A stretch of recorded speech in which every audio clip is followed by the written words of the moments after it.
See it as a person and then you will tell. Look at the whole body, check it carefully, examine it thoroughly, and I am sure you'll agree with me. The brain center of control must be parliament, you see. The two major parts now splitting free, struck by skullduggery. The eyes looking all around customs, coast guard, immigration. Some go past and laugh, ha ha, the country has cataract. The vocal calls are the media, electronic and printed, but the nonsense I hear and read, I know they are infected. The stomach is the food store, and food is damn expensive, you know. So the stomach, you can bet, has to be the supermarket. The heart, highly ranked, has to be our central bank. Pumping blood all over the body, so now you know blood is money. The heart palpitating, pulsating, moving head is getting better. With these symptoms I go no further, the country has high blood pressure. Clearly you can see this country ain't exactly, now you can tell the country is well. Oh. Ay, ay, ay, ay, ay, ay, ay,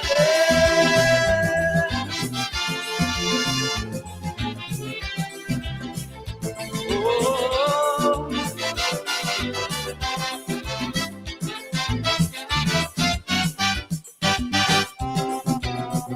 I'm no doctor and may never be, but at school I was very good in biology, the anatomy and physiology. All of these things you see are very familiar to me. The hands, they work very hard. Sometimes they end up in cast, not fully respected for their task. The hands are the working class. Oh yes, this period is damn rough. It's tough on the uterus. Pregnant with unemployment pressure, but we have to induce labor. Enough has to be the sewage plant and also sanitation. When it strikes that the serious case of diarrhea or constipation, the system is under attack. Stop now moving as a diplomat. The system will crack us up. Now you see why they call it wrong. The immune system not secure in my opinion. The body's defense is of course. Good night, Barbados. Good night, good night, good night, good night, good night, Barbados. Good night, Caribbean. Good night, the world. You are watching the Marcia Weeks show. We are coming to you live from Barbados. And tonight we are excited. We are excited because, you know, we have been praying for our country. Have you been praying for your country? And somebody might say, oh, Marcia, you're also religious. You know what? But you could, you don't want to pray. You could meditate. You could do what you need to do. But let me tell you, we need divine intervention in Barbados because the country ain't well. The country ain't well. And I've been saying this Bible verse, and you know, some don't like the Bible verse, but I want to say this, that sin, wrong actions, if you want to call it that way, corruption, yeah, corruption, all of these things, they come up, these are all wrong actions. And when we have these wrong actions, when we make wrong decisions, the Bible says that what? It is a disgrace to that country. A country that is built on corruption, built on crime, built on all of these different vices. And in the Bible, it calls it sin, okay? Righteousness, right living, right decisions, right living exalts a nation. But sin brings disgrace. Disgrace to any people, regardless of the country. Tonight, I want to say welcome to everybody. Oh, people loving the song. Somebody says it's a boss song. Good evening, everybody. Good evening, everybody. Nigel Carrington, good evening. Queen B, good evening. Do you see these 6 women that I have on the screen? And it should have been 7. I only learned just before I 2 minutes before I came on the show, I got confirmation about the 7th. But listen, Queen B, do you know, good night, Jacqueline Allen, you know what these 6 women have in common? What is the common thread with these 6 women, Teroni? Good night, Teroni. Teroni always lists out everybody's name. You make us feel good, Teroni. Judy Jills, good evening. Jefferson Sobers, good evening. Marcia Miller, like and share. Marcia Miller is saying like and share.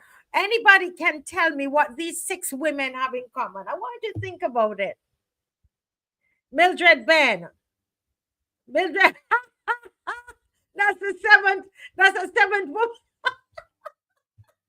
That woman, that is Miss Piggy. That's Miss Piggy. And a lot of people don't know Miss Piggy, you know, but we're going to talk about Miss Piggy tonight. But these 6 women on the screen, you know, Dale Worrell. Oh, you wanted you were singing this song this morning? Yes. Andrea Moore. Yes, only 46 likes. You know, Andrea, come on, like up, guys. Like up the show. Give us the encouragement that we need. Queen B, Nikki Tay, how are you doing? Yes, divine intervention is needed. And believe me, it is happening right now. Don't give up. Don't give up. Nadira, good evening, Nadira. How are you? Oh, Queen B said they wanted to play this song Wednesday, but thank you. Oh, you wanted us to play it. Matthew Brown, I got to say hi to my peoples, you know. DeVere Smith, Boundless Authenticity Podcast. Good night. Oh, hey, Jayan, how are you? We're going to talk about your situation tonight after the anthem. Queen B, CG. Yes, so appropriate for this thing. Yes, they're all professional women. DeVere, that is good. You're coming close to the front of the class, not at the top of the class yet. Yeah. Monica Inns. Nobody else can tell me what they have in common.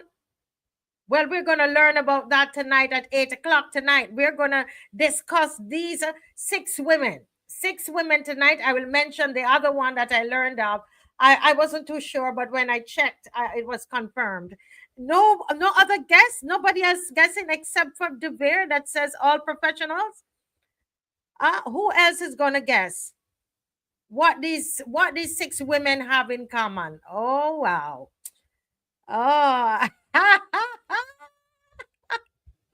Well, you're getting warm, CG. You're getting warm. Teroni said they are real. Boneless. They have been victimized. Very interesting. Yes. Coming very, very close. Yes. You're so correct. You are correct, Boundless Energy, Boundless Authenticity Podcast. Yes. Mm-hmm.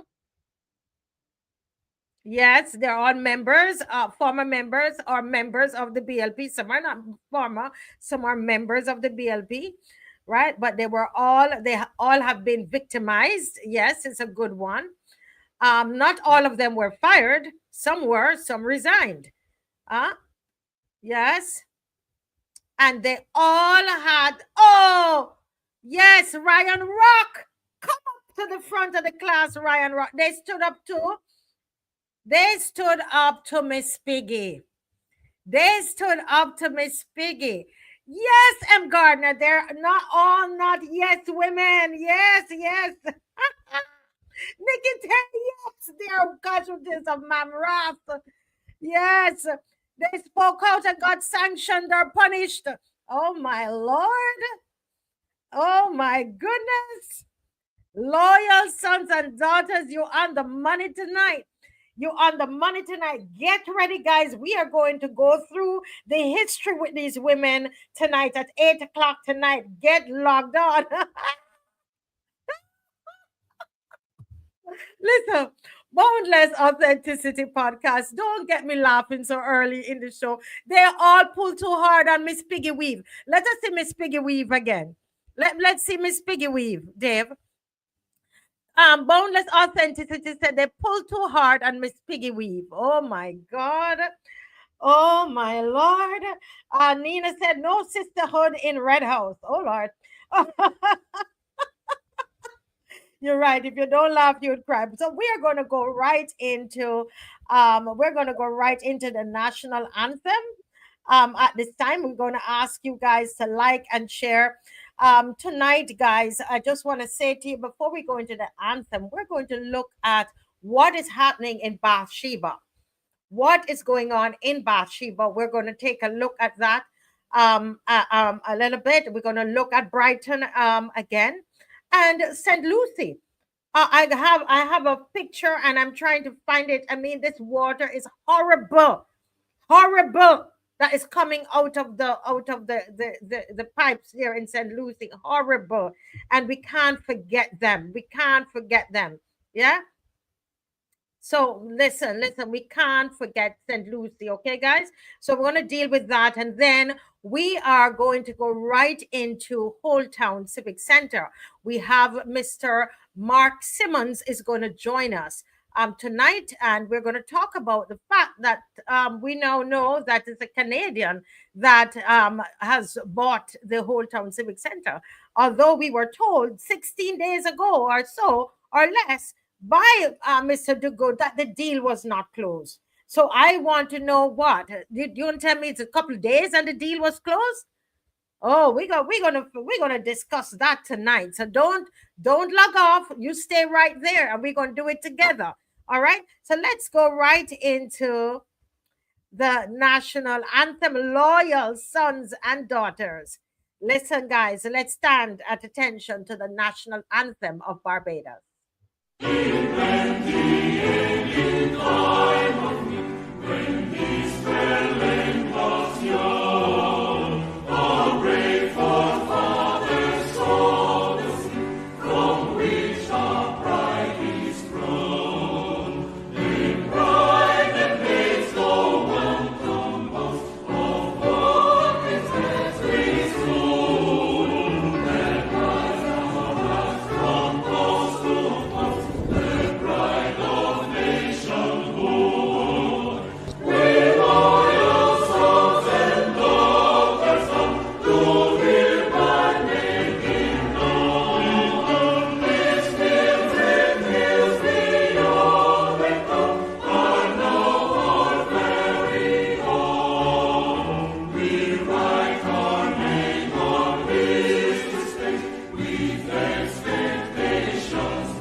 Loyal sons and daughters. We need to keep the pressure on, keep speaking. You remember there was a time people said to us, you're wasting your time. You remember that? When we used to come on here and they said, oh, go to your beds. You're all wasting time. You know, you're on here and you're talking nonsense and this thing and nothing is going to happen. And I remember February 9th, we were right here on a Friday night, like a Friday night like this. We were on, and when we got the news that Miss Thorne had crossed the floor, we remember, yeah, a year and some days ago, we were right on the show. Yes, and we lived to see the day. We lived to see the day when so many, we started to see the cracks happening.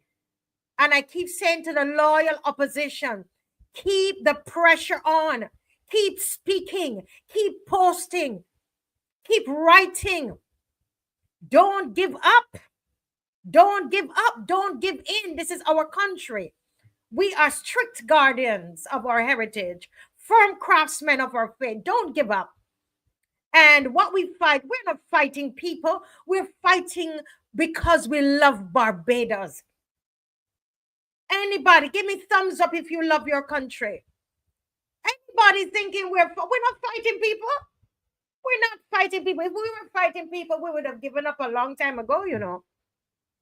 We would have given up a long time ago.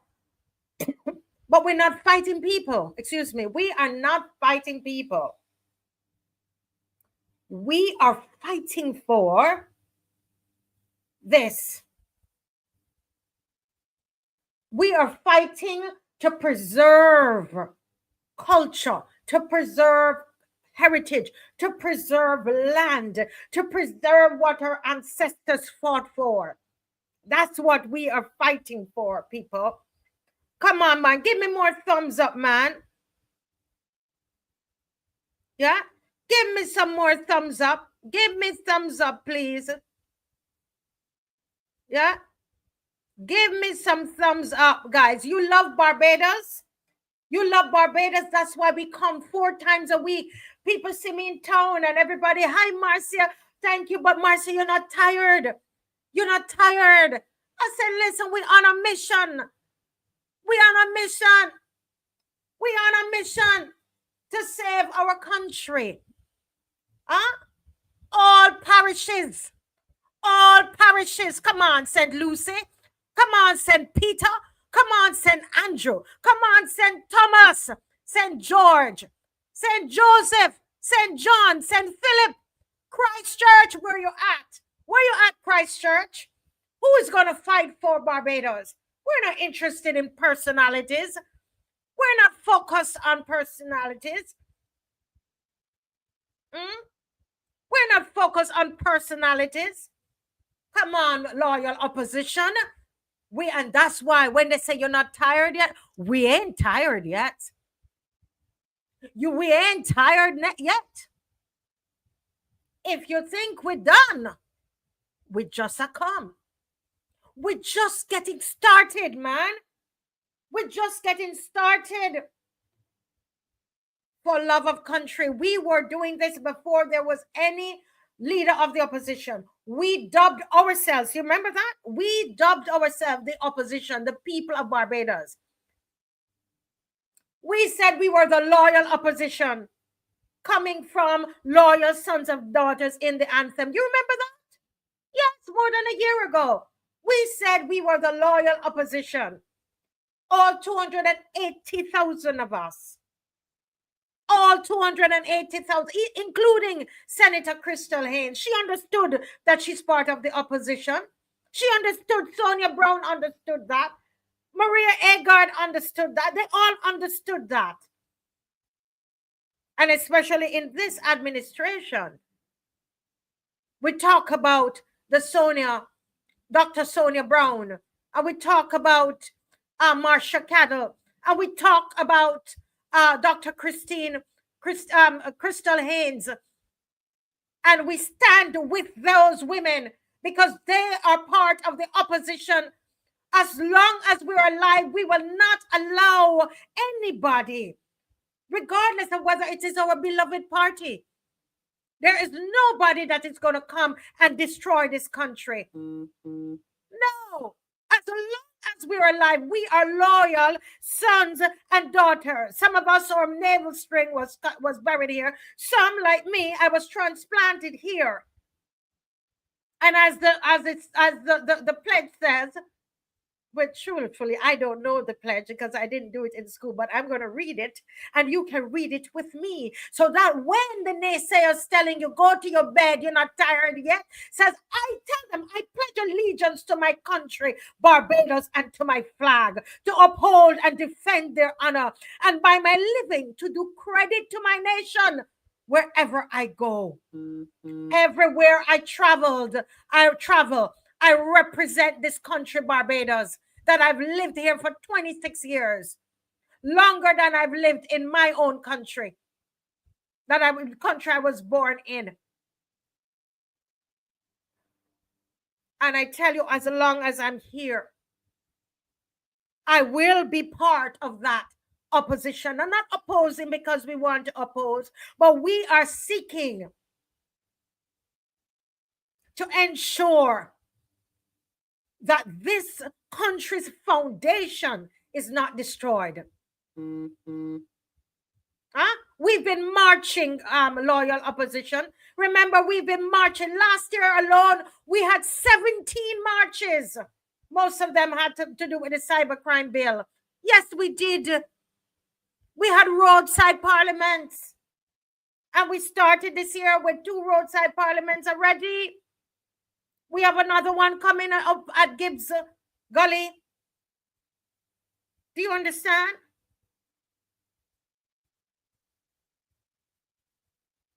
Yes.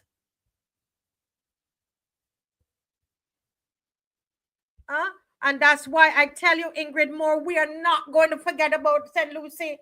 We are not forgetting about St. Lucie. And that's why I said to that MP who sat in Parliament and was so rude, take that energy. MP Phillips, Peter Phillips, I know you all watch the program. Take the energy and help our brothers and sisters in St. Lucie. Give them some clean water that they can wash the nice clean clothes in the water and not have to take their clothes to outside of the parish to wash.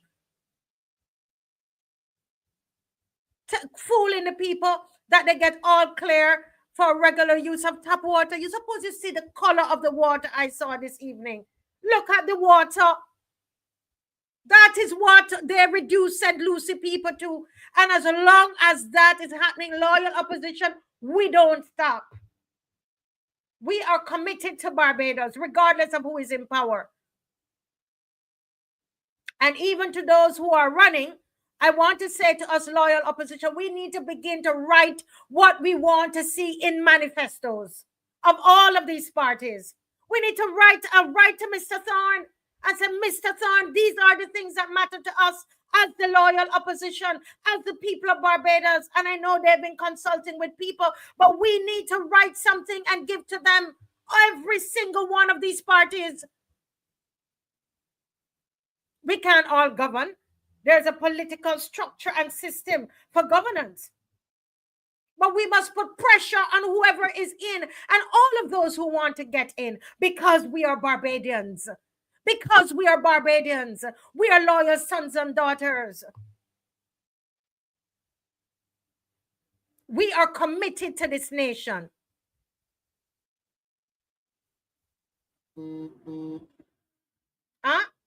You could be giving people that kind of water to drink, water to drink. Now, Dave, put up that picture for me from St. Joseph, BATHSHEBA, St. Joseph, please. Like, put up that where our Mr.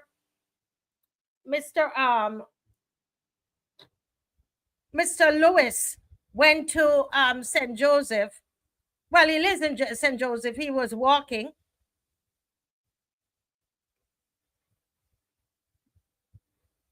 He was walking his dogs. Go ahead, Dave. This is part of Mike on the Move, okay? This is one of our regular hosts. Go ahead, Dave. I'm here at BATHSHEBA projects. All of this is the sewage that's coming out from the well into the sea. and cross. Yes, stink, stink. I passed across here this morning with my dogs, and the stench that hit me, I had to stop and look. And this is coming from this well, and it's been going on so for a while, smelling bad. And that is the diner restaurant here and the changing rooms. And this is our tourist area. All the tourists come. The tourists are coming in here now and coming in here by the numbers. And this is what we are getting at Bathsheba with all this stench, black, stink, and look bad. And this is how we are treating Bathsheba. This needs immediate investigation. I was informed individuals from the NCC came down here and they're pumping. But this is what is happening. Straight into the sea and stench. Look, we have some tourists there in the background. And this is going east to west. And they're picking up all that. This is not in the best interest of our country, Barbados. It is poor and it has to be addressed. You know, this government, you took the word out of my mouth, Nikite. You took the word out of my mouth. This government has produced nothing but jobby. We just showed you the water in St. Lucie. The people are saying that the water is stink. The St. Lucie people said the water stink. The water is brown and stink. And whether it is figuratively jobby or that it is jobby, I don't know. But the whole thing is jobby. This is a jobby government. This government should be dubbed the jobby government. This stinking water in St. Lucie that you're giving our fellow Barbadians to drink, and here it is in Bathsheba, a place that is supposed to be pristine, a place that is to be beautiful, not just to the tourists. I heard Mr. Lewis said, well, look, the tourists said, no, but look him there. We are to be able to go to Bathsheba and be able, look, this rock that you see there, you see them postcards everywhere. And you can imagine people come to see the rock, because when I came to Barbados, I was looking for that rock. Right? And you're going to tell me you go down to Bathsheba, and when you go there, that is that stink smell coming from the well, sewage water. The sewage is running out and stinking up the place, going into the sea. People go into that sea. There are little pools there that you can bathe in. And you expect us to go in there? And you know, somebody said to me today, with all the money that we are borrowing, guys, let's talk about this. Huh? All the money that we're borrowing, if at least, I think we would be half okay if we were borrowing all of this money, but then we saw that the place, you know, had looked good and didn't look popped down and full of jobby, then we would have felt better. You understand what I'm saying? We would feel a little better. But when you're borrowing all of this money and the place looks and smells like this, and we see water, you can't fix the water in St. Lucie, then there's a problem. We want to know where you're borrowing the money from. And it causes us to believe that there is corruption. Somebody is using the money. Somebody's taking the money. You can't be borrowing money and a simple thing like this to fix, and it can't be fixed. Well, you have filth, jobby running into the sea. The country is not well. When it was the other party in power, we all kicked up fuss, which we should have, when the sewage was pouring on in Christchurch, Lanterns Mall. I used to work in that area. I remembered, and we all were upset about it and felt embarrassed. Now this is Bathsheba, St. Joseph. And where is Guy Smiley? Where is Guy Smiley?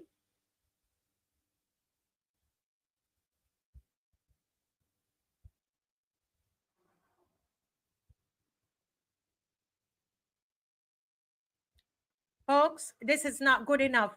We need to make sure whatever we're doing, guys, listen to me. Don't line up behind any party color. Listen, this is all that you line up behind. You hear? This is what it's about. This is what it's about. Hold all of them accountable. And I'm saying, make sure you put all of these, everybody who wants to get into power, sit down and write to them. We should put together what we want to see in the manifestos. I believe that. Yeah. But it's 7:31, and we're going to look at Brighton a little later because a similar situation is happening at Brighton. But I'm just going to go right to Mr. Eustace Simmons, and he's going to come right in. And just before we do that, Dave, if you could put up the flyer for GIBBS, and then we're going to have Mr. Eustace Simmons from Holetown, and he is going to come to talk about Holetown Civic Center and why it's important to continue the pressure on there. Okay, Save GIBBS Gully Roadside Parliament, Sunday, March 9th at 2 p.m. So normally we do at 3 p.m. Last week was 3 p.m. This time around, it's going to be 2 p.m. And the reason for that is that we want to do a gully tour. All right. So where we are, it's right above the gully. We are looking down into the gully. All right, because we didn't want to go in the gully and then you start, because we're also barbecuing and so on. And I know Sonny was unsure about, putting a fire down there. We didn't, we just want to respect the environment. So we are up, on top, and then we're just going to walk very, very close. We walk into the gully and take it's beautiful. Oh gosh, I was just there 2 days ago. Really lovely place. And we're going to walk in the gully, and she's going to give us a tour of the gully. So that's why we come at 2, and at 2 o'clock we also start to serve the barbecue and etc. We have some barbecue fish and chicken, burgers, hot dogs. We're going to just have a little good time together. But for your drinks, we ask you to bring bring a cooler with drinks, and please, hold it off on the alcohol. We're there to have serious discussion. So nothing that will cause you not to have serious discussion, okay? And important, wear your sneakers. And most important, walk with something to say. We're Bajans, we're keeping the pressure on. We're going to keep speaking. Walk with something to say. And remember, we are not against any personality, any party. What we are against is anything that's going to come up against Barbados to take away our culture, take away our heritage, remove our foundation, because what we're committed to, it's not a party. We're committed to Barbados. That's what it's exactly. Country before party, regardless. Okay. Yes. Okay. All right. So right now, I just want to welcome Mr. Simmons to the Marcia Week Show. Welcome, Mr. Simmons. Thank you very much, Marcia. I'm very happy to be here. Very honored. I've watched your show before. Very insightful. Your guests are expert. Your guests are very knowledgeable as well. And I am thrilled to be here on your show. Thank you very much for inviting me. Yes, sir. Well, I want to say that you did an excellent presentation at Holeside. I mean, Holetown Roadside Parliament on Sunday. Yes. Did you? I mean, it's almost like you are prepared to come to speak. Well, I mean, words are Bajans' best friend. Bajans and words go hand in hand, and I've always admired Bajans, the way they reshape words. Take an obscure meaning and turn it into something very powerful. And Yes. something very comical as well, and use it in a way perhaps not intended, but it works. So I'm just following a trend that is very, very Barbadian. Yes. Well, all the presentations were really, really stellar. and people Yes. spoke from their hearts. There were a few people who came with some notes, but and they too were powerful, but majority of the people just spoke from their hearts. What we saw Yes. coming through Mr. Simmons was just the love for Barbados, the love for Holetown. And Yes. this is what this is all about. So Correct. tell me about your connection with Holetown. Well, my family is on my father's side. I am up to my son and my daughter. They're four generations Holetown, or we are four Mm-hmm, generations Holetown. And on my mother's side, she was a Mackenzie, and mm-hmm. her family is five generations Holetown now with my children. Wow. We are Holetown people, and Holetown is families. It is Yes. a community. It is, when tourists come here, when visitors come here, you find you have tourists coming here, repeat visiting for 20, 30 years. They came here perhaps with their parents, and now they Mm-hmm. have children and they're bringing their children, right? Yes. So it is a multi-generational love affair that visitors have with Holetown. Mm-hmm. And of course, a massive part of that is the Holetown culture, the way Holetown people meet and greet and treat visitors. Mm-hmm. It's Barbados is like that in general, but in Holetown, we just have a West Coast feel, and it's just a beautiful thing. It's very, very relaxed, and it's very accessible. Holetown Mm. is accessible, welcoming, warm. There's no kind of feeling as if there's top down pressing on you. You can walk anywhere, and the feeling is cosmopolitan in the country. Mm-hmm. Old Town still has a very, very rural country feel. Once you Mm-hmm. get off Highway 1, just even 50 yards off of Highway 1, you're in the country. Mm. Cows and pigsties and sheep and tall grass and everything. Whole town really is on the edge of the country. So it's a beautiful little town. Yes, yeah. For the last two nights, as you're talking, you see me smiling because I've been reading Mr. Morris Greenwich's book Yes, very good book. on the history of Holetown. Let me tell you, that book is powerful. And Powerful. there is a section in the book that talks about dislocation Yes. of people, and it's dislocation and another word. I wish I could get my hand on that book right now, but I've been reading, and I was just like, wow, I just didn't know all of this about Holetown. I didn't realize that the people in Holetown they have a history of being dislocated. Correct. And and I could just feel the pain because he's a whole town guy as well, born there and family raised up there, and so Right. he has been, this is a book here, Whole Town Barbados. And Yes. I think, yes, this is a book here, folks, and I Very know good he's book. writing very. You read this book, sir? I have, and I have known Mr. Greenwich probably all my life. We used to go to. He is obviously more my parents' age, but he was considered as someone in the community used to call him uncle. So Mm. Teddy Greenwich is I've known him. I've known him all my life, absolutely all my life. Yes, yes. No, but the book is fantastic. I know that he is writing, doing a revised version, so he just has some Yes, limited copies at the moment. But very, very good book, and the chapter that was quite mesmerizing. Just before you let me just, because I want to also push his stuff to dislocation and distress. And I think when I listen to the persons from Whole Town speak, I could hear the distress. the distress, and basically that's one of the things. So we understand very well Mm-hmm. that Barbados, like many small island developing states, does not have a lot of resources to call on.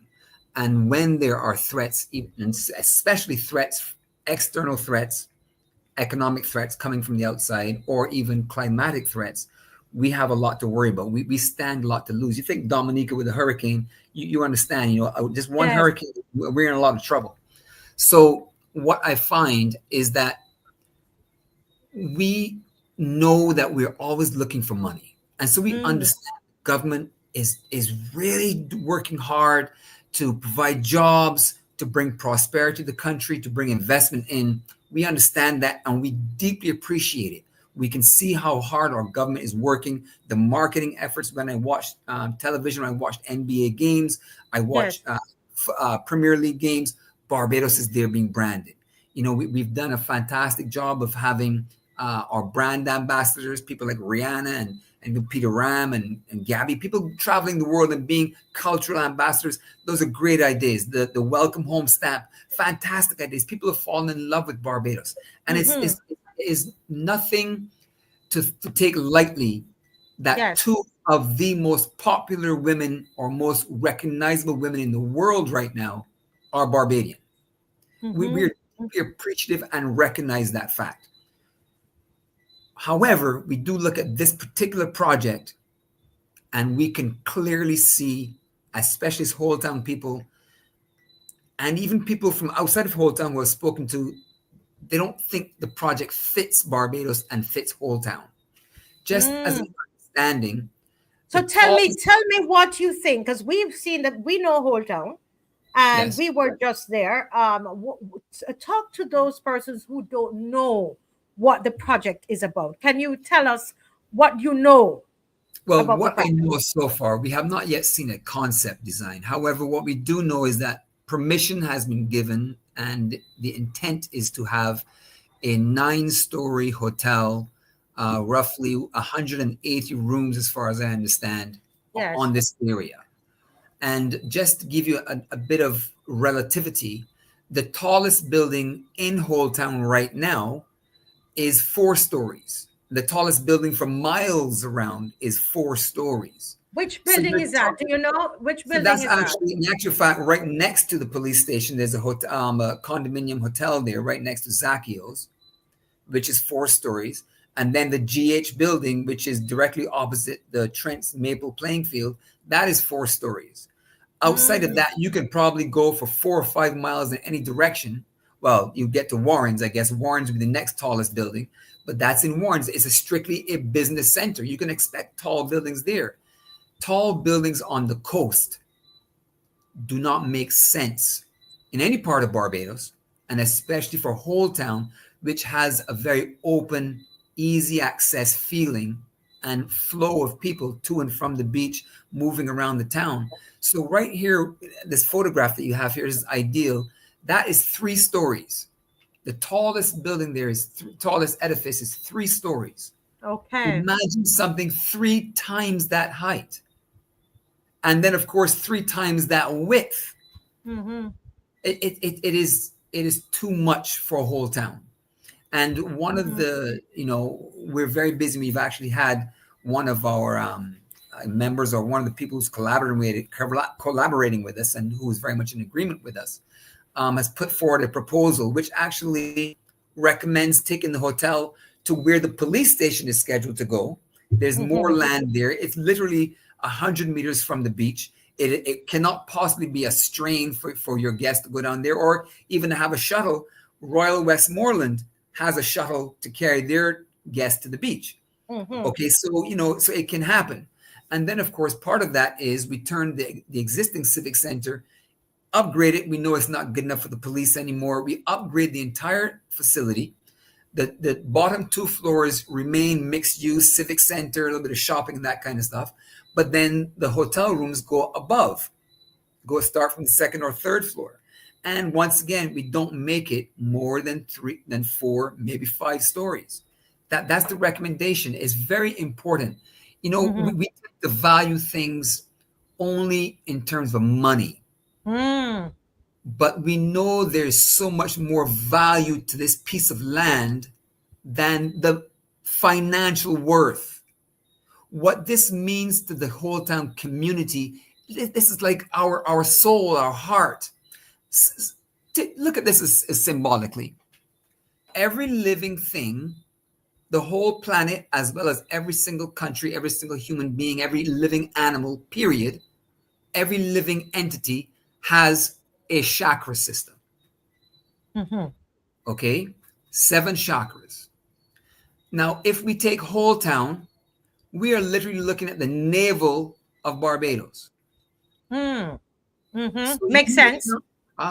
So you mean to tell me that we don't even care for what is literally our birthright, the place where we were born, landed, the historic site, of course, and we know tourists love history. Every person who comes here from any first world nation is a history buff. Their own nations are steeped in history. That's why Americans talk about their founding fathers. Yes. They always talk about the settlers who came, the ones who took that first leap of faith, and they, pushed out, escaping persecution. This is the first boat. They create some little village to show you how the settlers lived back in 1600. Then you have the Mayflower, or replica of the Mayflower there, and you have the statue over here. And these things are historical. You have tours that people go around. You go to museums and see all these things. Sometimes half of these things were stolen from other countries. That's how important history is, the journey of a people through millennia. And so here we are now at a point where we're about to destroy several of the things that our grandchildren who are not born yet would be able to identify our path.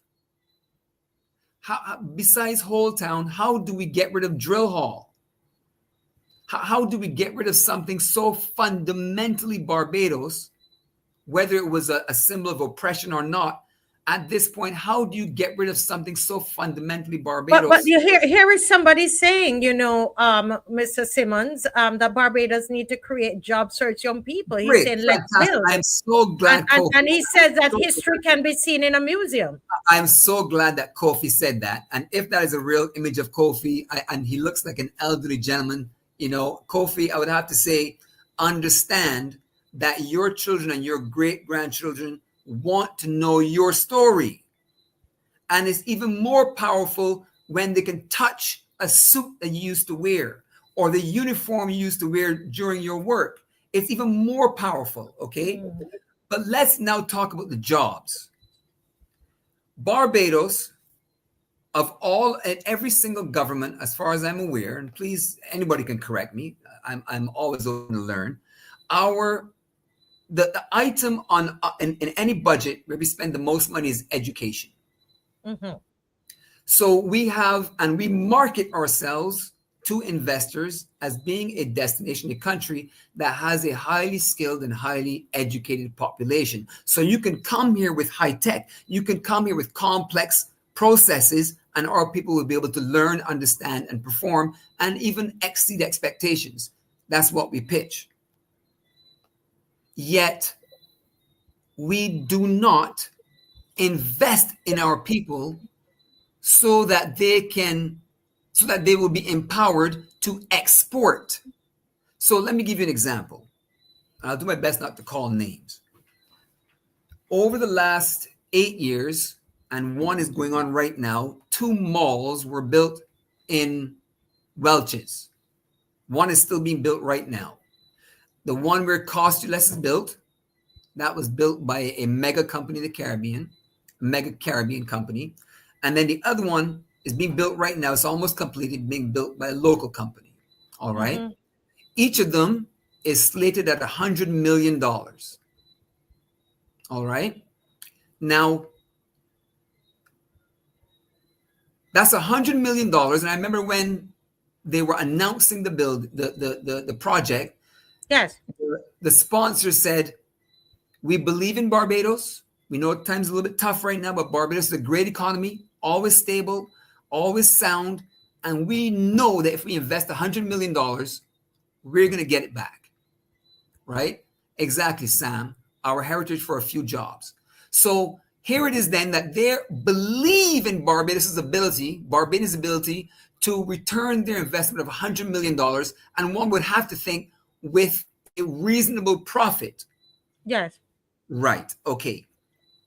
Now, when you read between the lines, what they're saying is that we know that Barbadians will beg, borrow, or steal to buy these trinkets that we're bringing in from China and Turkey and Pakistan and wherever we're bringing them in from.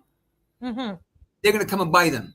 But we are not willing to invest even 1% of that $100 million in anybody who has an idea or a valid idea, a viable idea that we can export.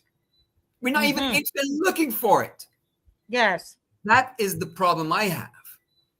Now, I must say this to everybody listening. Are we doing our best?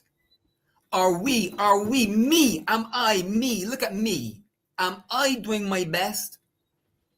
Are we doing our best to generate something for our country?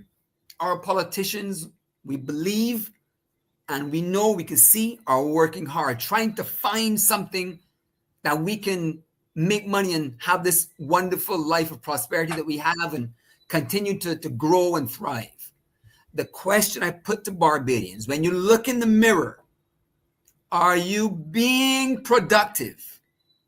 Are you taking into account that you are part of this organization and your performance, your creativity, your voice, your thoughts, your inspiration, your excellence matters? It really does. We do not have the right or the time to have children, young people under 21s who are not committing themselves to their own development. And that starts with the parents. Yes. Parents, are you taking the time to do homework with your child? Are you taking the time to play with your child? Go play football, cricket, basketball. Are you taking the time to go swimming with them?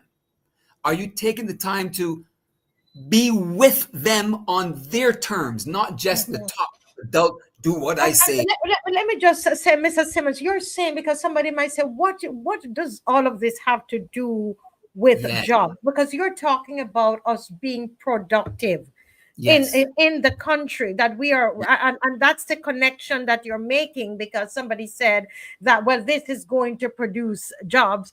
I mean, I live very, very close to Sam Lord's Castle, and you know, when we go walking, we see more non-Barbadians there working than we see Barbadians. You know, we see, that's the reality when it was being built, and even now, in fact, the non-Barbadians, they've taken up residence around it and they live there, and they you know, you see them in the mornings, and you know, they don't even speak the language. They live in the communities close to where I live as well. They're from Spanish speaking countries, they're from India, they're from China, they're from Jamaica. There, you know, I hear so many Jamaicans working on the road here. So where are the jobs to Barbadians that we're being told? This is one of the things, and of course, this is a phenomenon. This is a global phenomenon. What we find in America, Americans say Americans don't want work. That's why they hire Mexicans and Cubans and Nicaraguans, et cetera, people who come there, migrant workers. They come there, and sometimes illegal immigrants. They come there looking for work. So it is not strange to Barbados.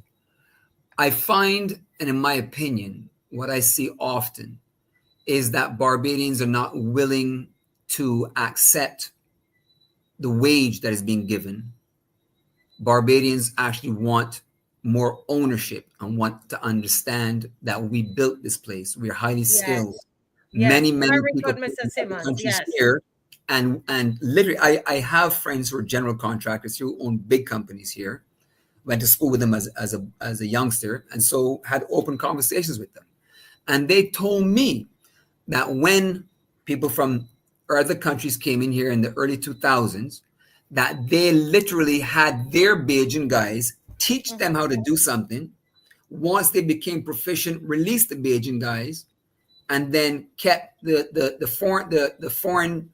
other Caribbean guys at a lower rate.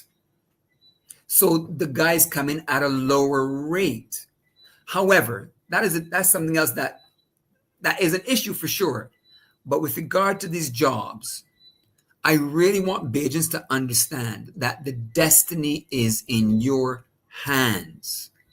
What Marcia said earlier about country, and as one of the listeners said it too, country before political party. This is something rife around the world.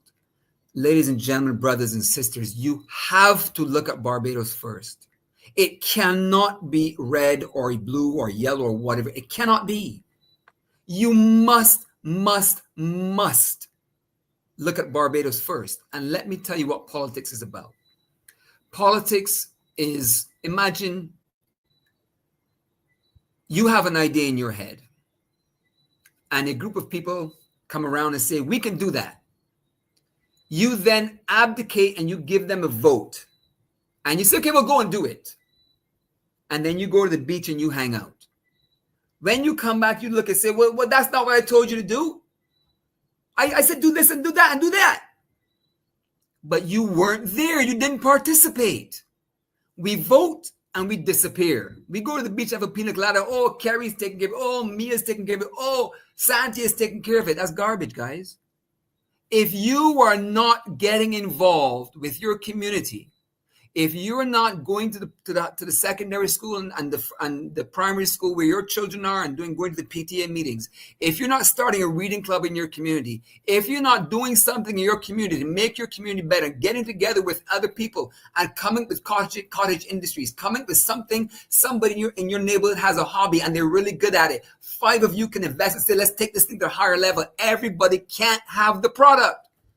Everybody can't be the hip hop star on the stage. Somebody has to be the accountant. Somebody has to be the producer. Somebody's got to be the stage manager. Somebody's got to do the flyer. Everybody can't be on the stage.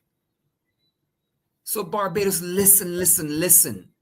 We have made it this far with 6, 7 phenomenal leaders from Grant Lee Adams to Errol Barrow to Tom Adams to Bree St. John to Erskine Sanford to you name it. We've had good leaders. So they've made some mistakes. We're human.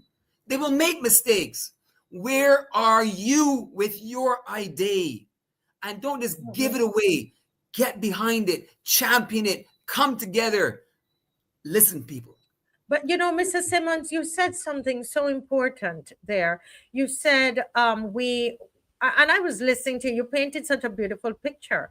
You talked about how they come, politicians come to us, they ask us for their vote, and they, tell us all they're going to do. And you said yes. And in fact, as I was saying to others, let's put together what we want to see in the different manifestos, we do all of that. But then here's the problem. You said we go to the beach and we start to drink, on the beach, drinking our pina colada. Hopefully we can go to Holetown Beach and right there, and they don't knock down the place. But, as you were talking about that, I said to myself, what I saw on Sunday at the roadside parliament with people like yourself, you were doing the exact opposite. You said, listen, let me put down this pina colada and I'm going to go and hold and check on what you're doing. We're going to hold you accountable. And is that what you guys are doing in Holetown at this time? Correct. So we have already put together a group and we've started to plan what sort of communications we will send out. So as I said, one of the people who we met with actually came up with an alternative concept for the project. That was sent to the nation. It was sent to was sent to the investor, and it's been shared quite widely in our circle. And if everyone can have that, it's fantastic. I shared it with you, as you know, and you can publish it to your followers. So our group then primarily is about we're not about complaining and whining and saying no. We're saying, yes, we understand change is needed and we can upgrade the center and make it even more friendly, make a greater service to the community. But what we want is a high vision. We want something of high frequency that serves the all. We're not about narrow interests. Narrow interests do not serve us. It doesn't serve our visitors. Fully 50 to 60% of the people who have shown up and who are standing up about not doing this are actually long-time repeat visitors who really and truly love Barbados so much. And they fully recognize that this project is totally out of alignment with the character and the style and the ambiance of Holetown. It just does not fit. You can take it fit. And interestingly enough, there's a huge piece of land right where the old Chefette is, roughly opposite Sandy Crest. There's a beautiful large piece of land there. So really and truly, they're alternatives. And we believe that through constructive dialogue, like we know that there's nobody here trying to ruin Barbados. No one's here trying to destroy anything. No one's here trying to steal anything. It's an idea, and all ideas come from the idea pool, which is source. We have to choose between the millions of ideas which come out, which one's best for us. The idea that's going to work in Holetown is not the one that's going to work in Oistins, and the one that works in Oistins is not the one that's going to work in Newton. Okay? Understood. Definitely. Definitely. Right. For Holetown, we, the visitors and the residents of Holetown are not happy about this. We don't want it. And the only thing that really disappoints me a little bit is that so many of us, well, they got me because those people in Holetown, in the villages of Holetown, TRENTS, told me, Mark, that land is sold already. The government already got the money. What you're doing is wasting your time. You're only giving yourself gray hairs and a headache. Don't do it, Mark. Don't do it. You're wasting your time. See that apathy? That's bred into us.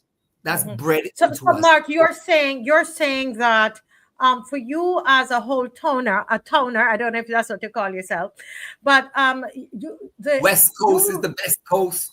West Coast is the best coast. So you've seen in the newspaper, and I think if Dave looks in his WhatsApp, he'll see the article in the Nation newspaper we got up to this morning, which says that a Canadian investor basically has bought the the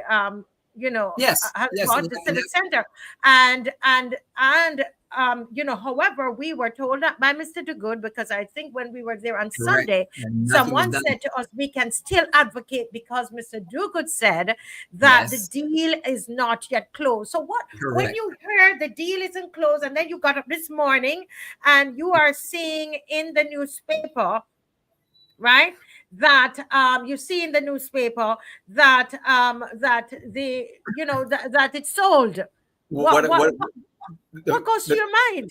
The first thing that I said was I should have listened to House, the guy in the community, because the guys in the community know more than me, right? So, but my first thought was really and truly, unfortunately, my first thought was dishonesty. It was like, come on, guys, you said that it wasn't done. Now it's a done deal. What's interesting though about the article, and this is of course the vision that Peter Thompson wrote. This is a vision, Dave. The other one that says the Nation, that is the one that this is the vision for Holetown, a really, really, really strong vision, which is all, and we're gonna send it out so that everybody could see it. But we want to put it up now. Yes. Correct. So what I really felt, I felt sort of hurt. Maybe I guess betrayed, and I thought, well, why would you lie? It just maybe at the time he didn't know it was done. I don't know. I can't say he's lying. I can't say that it was any ill intent.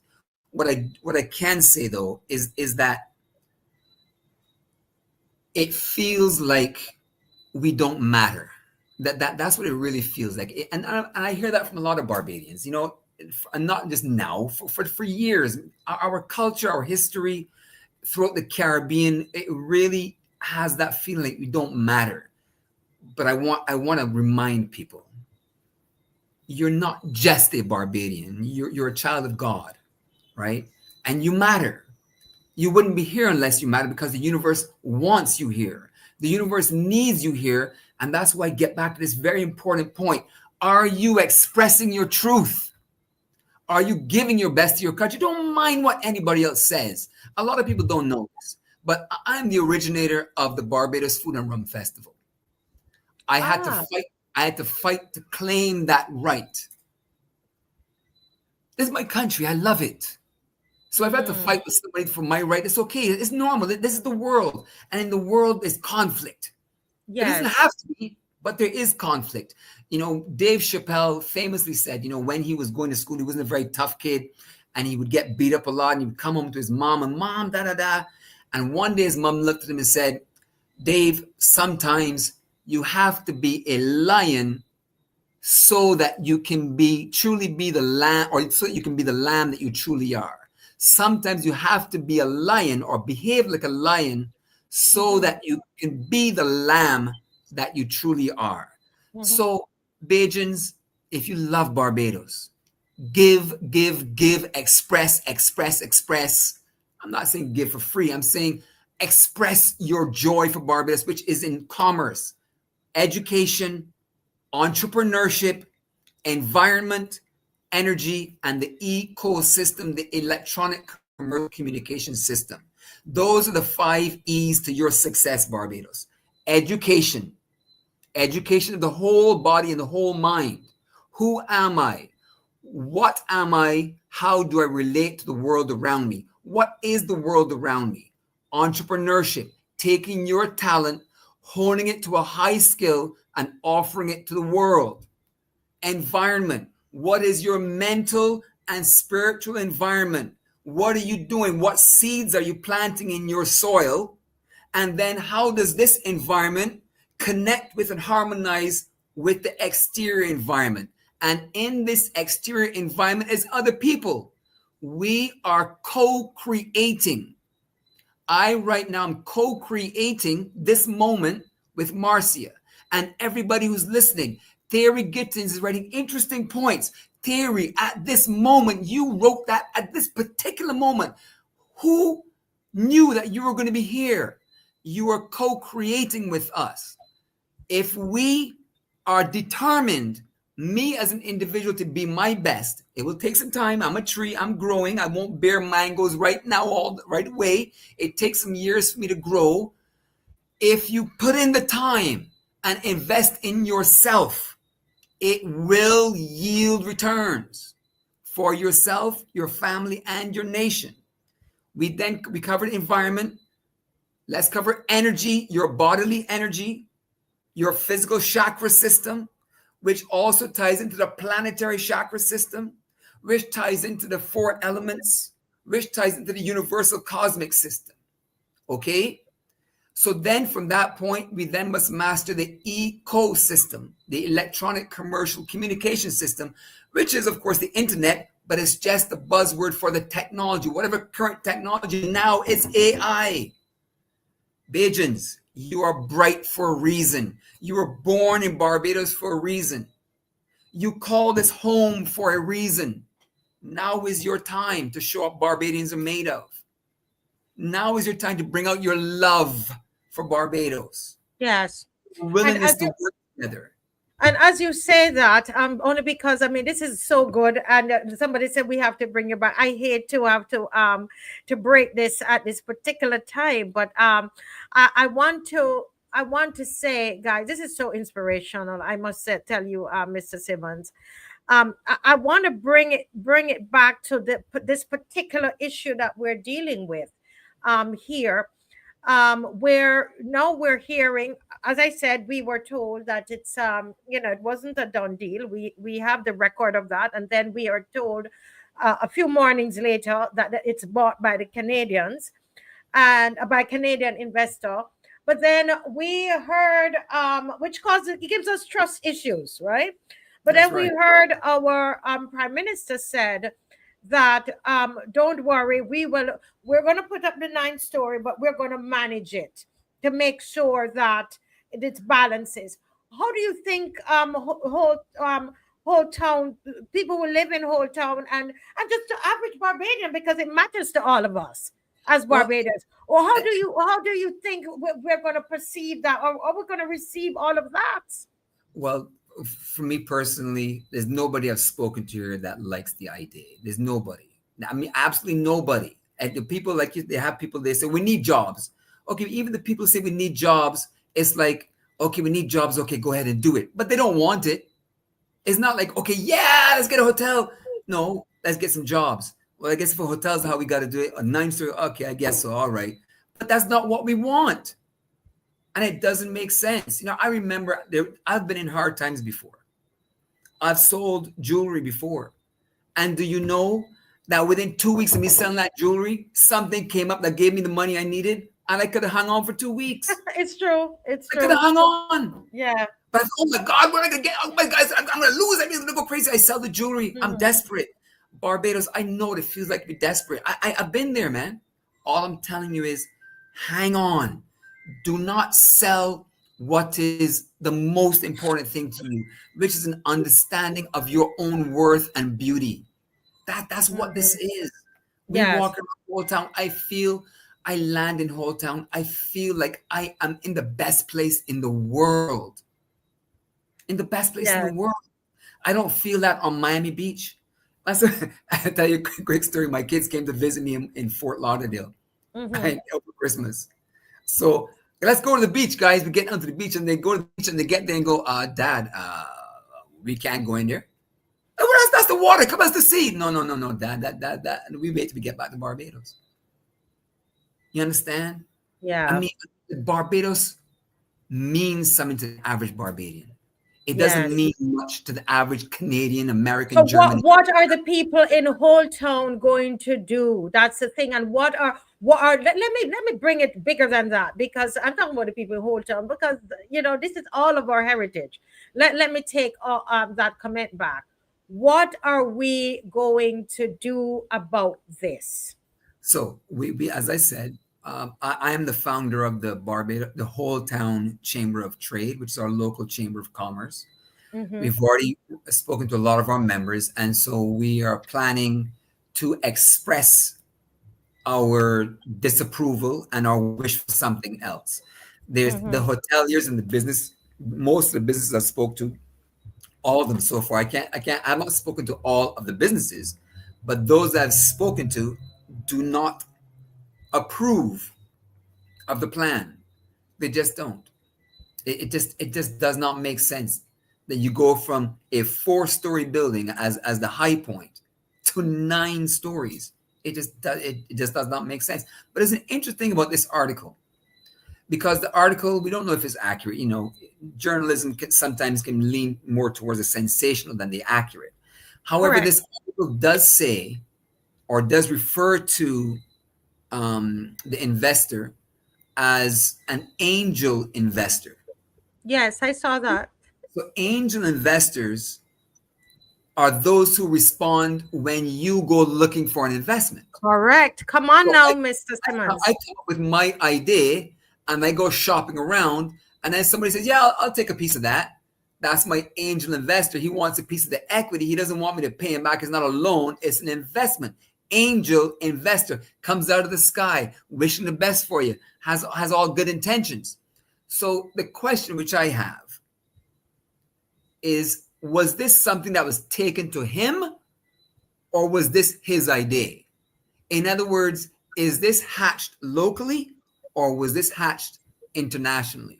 Is this a Mr. Canadian? Simmons, you hold a minute there, because Dave, I was supposed to do this before the show started, and I do this to my husband all the time. But the idea is hitting me again. There was a document that Kimar showed us about 17 months ago, or how many months ago. And this document had all of the places, Mr. Simmons, that were for sale. You saw that? You saw that document? Yes. And therefore, I would think that we're putting ourselves out there, Mr. Simmons. It appears to me from that document. And I wish I could, I would love to see if the Holetown Civic Center is on it. But I saw that all of the beach, properties, or the beach side, is that what you say? All the coast in Bridgetown, all the way to St. Anne's Fort, even the East Coast. There's a price beside it. The government buildings on Bay Street, sir, all of them. So it makes you ask the question, and anybody know about angel investors? Right. So that's a very important question that you ask. Well, one thing, Adrian Hines has asked a very important question. Okay, you all don't like it. So what is the plan to force the issue on government to change course? Okay, so as I said, we've already come up with an alternative concept plan, which we will, of course, share with government. It was already sent to the Nation newspaper, and we have already shared it with the investor. So our plan is, one, we've already started petition. Two, we've already started groupings and gatherings. We've already started talk. And really and truly, we want government to change course. We don't want to force anybody to change course. We want to convince you to change course because we want you to see. We don't want it to be a thing where you go away grudgingly. Okay, we changed the course, blah, blah, blah. We get back at you later. That's not what this is. We really feel in our heart, and all we know about Holetown, having lived here for 5 generations, people who've been here all their life, tourists who've come here for the last 40 years, we want something different. We understand the need to create jobs. We think there's other ways to do it. And that's why I'm calling on Barbadians, because Haile Selassie said, today for me, tomorrow for you. Men dealing with the nation of League of Nations after being invaded by Ethiopia, understand that this spreads. This is a precedent. El Obaro once famously said, Bajans will wake up one day to see that they own nothing. Barbados, you are in charge of this prophecy. You have the power. You are children of the Most High God. You are not powerless. Dream and vision and imagine exactly what you want. Something of high frequency. Something that serves all. Keep this in your mind. Hold to it. And then release it unto the highest power. Keep envision in your mind the Barbados that you want and love. Do not despair. Despair, fear, and worry are the path to failure. Hear me, Barbados. You are full of love. I know who you are. I know what you are. I know how you serve. You are free. You are free. You are free. I love you. I love you. I love you.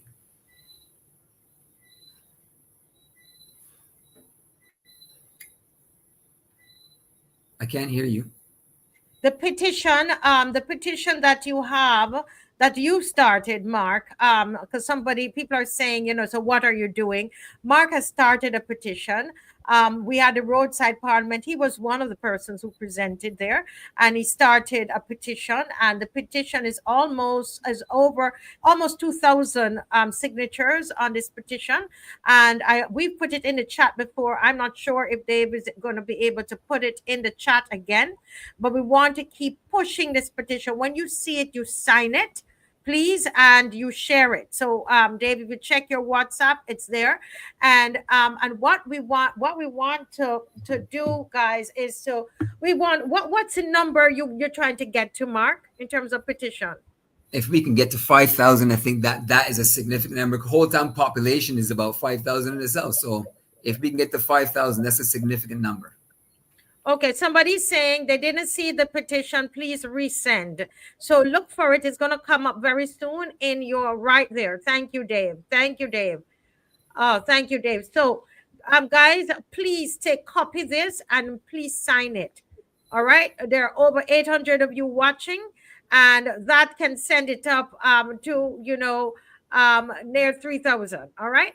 So if everybody go ahead and sign it and share it, that would do well. And I know that you've had some meetings and you continue to meet. And on the 22nd, you're seeking to show your thoughts. You're seeking to share your thoughts. Yes.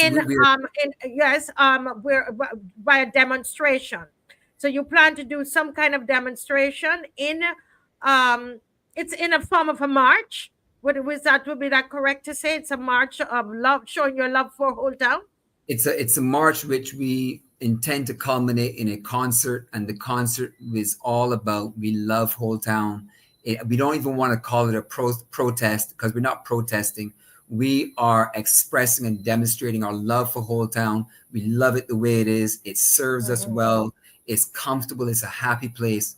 And we do not want to see a 9-story hotel on that spot. We want something that's accessible, easy, comfortable, fits into the ambiance, etc. You cannot go to Key West, Florida, and find a 5 or 6-story building. They maintain the culture and the architectural aesthetic. You cannot go to certain places and see these things because it's going to destroy the reason why people come here. People love Barbados because it doesn't have high rises. Celebrities love Barbados because people don't come and ask them for autographs. People love Barbados because we're just normal people, want to meet you. Hey, how you doing? What are you up to? You know, what do you do? We don't care who you are. We just want to meet you as a person and enjoy your company. That's why people come to Barbados every year. It's so chill. It's like laid back, and there's no sense of, you know, all these fast food chains and things that you could get in Miami, in New York, and, you know, you come to some place that is completely different than what you have at home, which gets onto one of my favorite points: Bajan food, Bajan fruit, Bajan vegetables, Bajan scenery, Bajan activities. That's what our visitors want. I don't go to my friend's house in New York to get Bajan food. I go and eat New York food. I want to take me to New York place. Show me New York, right? So people come to Barbados for Barbados. Small, boutique, personal, meet people, Correct. feel like family. That's what it is. Feel like family. Yes. Well, I must say thank you so much, Mr. Simmons, and we're looking forward to the poster and to, you know, to be ready to support, to come down to Holetown. We're there, loyal opposition. You know, this is something that we're working together with Mr. Simmons on. And we're going to get it done. We're going to get it done.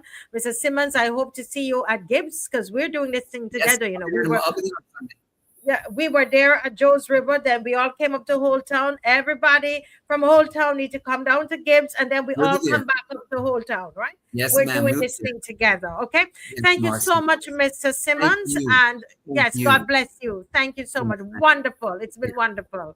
Thank you very God much, bless. Marcy. Bye-bye. Bye-bye. Yeah. So there you have it, guys. On the 22nd of March,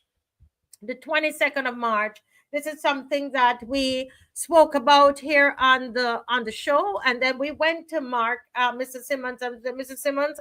We have an idea about doing a march, but we want it to be homegrown. We want it to be something that you guys are doing, and we are just there. What you tell us what help you need. You know, they're doing everything. We are just there cheering on. And it's a wonderful thing. And I know I love how they've chosen to do it. And this is what teamwork is all about, right? That's teamwork. Roadside Parliament, then here comes the petition, here comes this demonstration of our expression of love for Holetown, and we're doing it together. And I think that is so wonderful. But before we do that, we're going to stop off at GIBBS Gully. All right, we're stopping off at GIBBS Gully, and I think everybody appreciated that. Now we are going to go into. Now we're going to look at a little video there from Brighton, and right after that, I promise you, we're going to look at these women.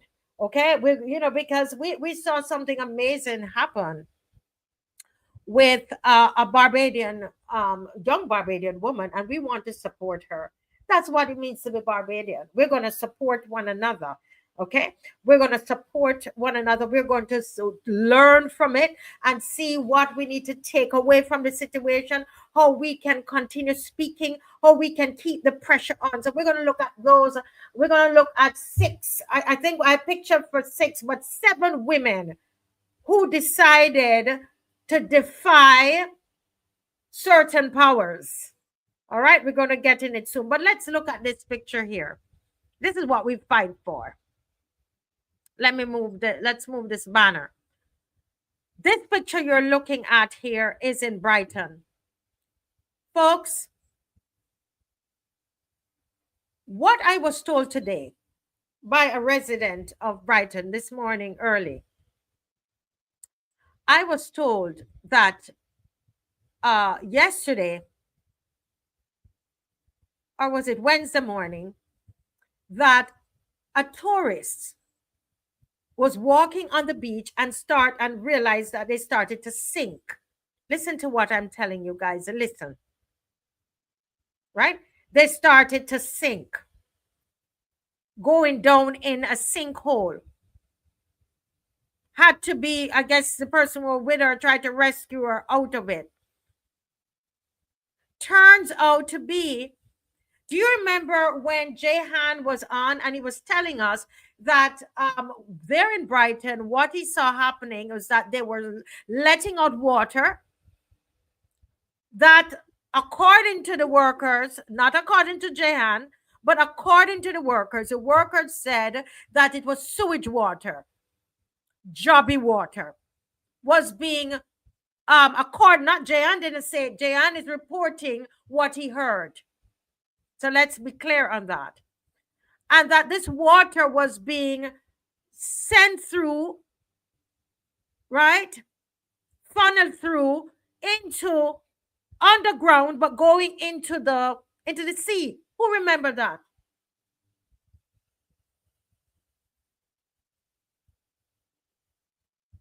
Yeah? Who remember that? Now, guess what happened on Thursday morning? It has to be Thursday morning because he was on the show Wednesday. On Thursday morning, a tourist reached out to the sign that they saw. They saw a sign of the company that was doing the construction to complain because the water that was going through the hole, going down through the hoses, the large hoses. I'm looking for the right terminology right now. Going into the ground is creating sinkholes. And the workers,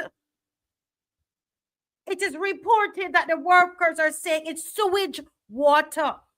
Once again, it's alleged that the sewage water is going into the beach. This is why I say, Barbados, we are having an environmental disaster crisis. And it is a shame that we should be having this because the environmental czar is from Barbados. Which world leader has won more awards than Barbados? Look, see the hole there? They push the hose through the hole, and it goes down into the ground and creating small sinkholes that a tourist was sinking down in there. The tourists had to call the number that they saw, and the Nation newspaper was called. We have to see whether the Nation is going to report the story. The hotels around there, they know of the story because the tourists would be a guest in one of those hotels. I'm telling you what happened.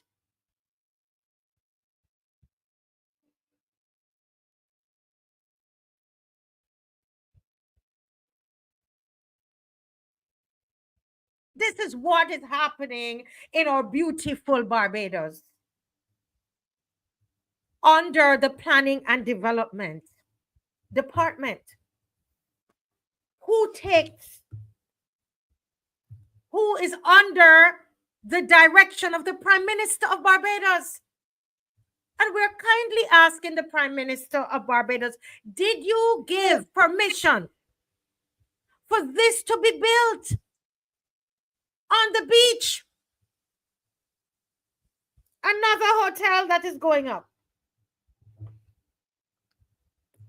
And I joined Jehan in asking for an environmental impact study assessment to be published. If you have done an environmental impact studies or assessment, can the public see it, please? Why is that a secret? Is it done? Was it done?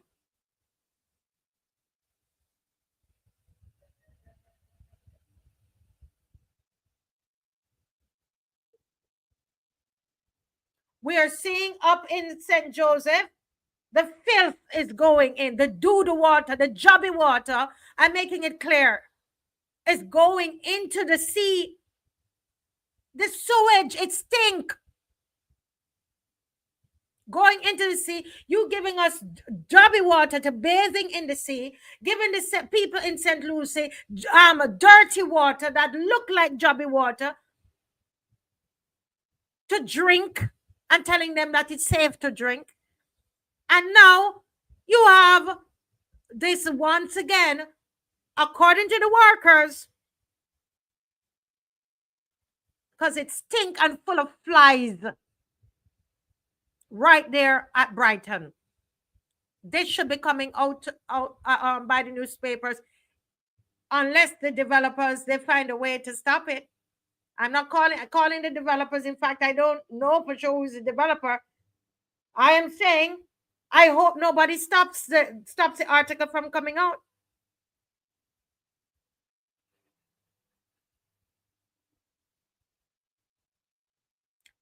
That's why I tell you, this administration is jobby. This is a jobby administration. Jobby, jobby, jobby. That's what this administration is. I know some of you don't like me to call that word, but it's better I call that than call it another name. Let's use the colloquial term. You know what I mean.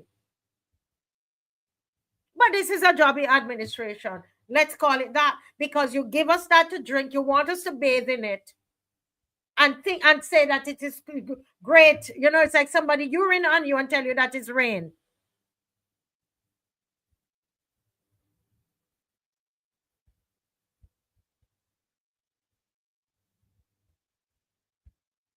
It is nasty. It is nasty. What the people in St. Lucie, don't forget them. What they have to deal with is nasty and it's dirty. The water is dirty. It's disgusting.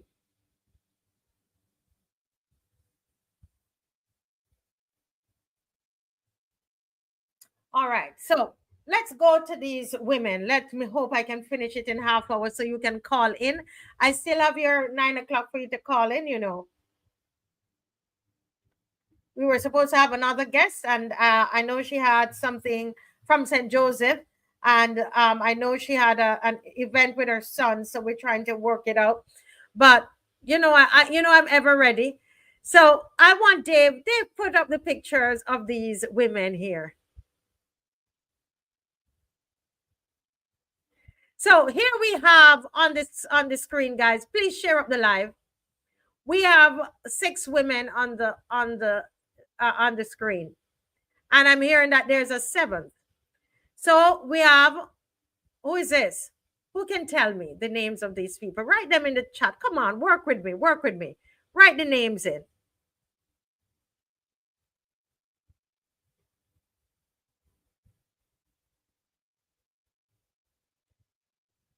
We have first up Lynette Eastman. Then we have Maria Agard, Dr. Maria Agard, Dr. Sonia Brown. We have Marsha Cattle, Dr. Christina Hines. We have Lucille Moore. Yes, Dr. Sonia Brown is there. Yes.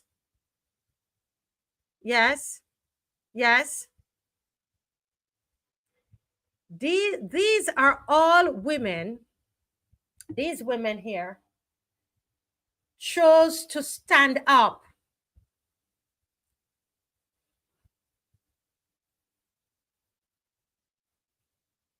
to a dictatorial leader. I'm saying it. These ladies,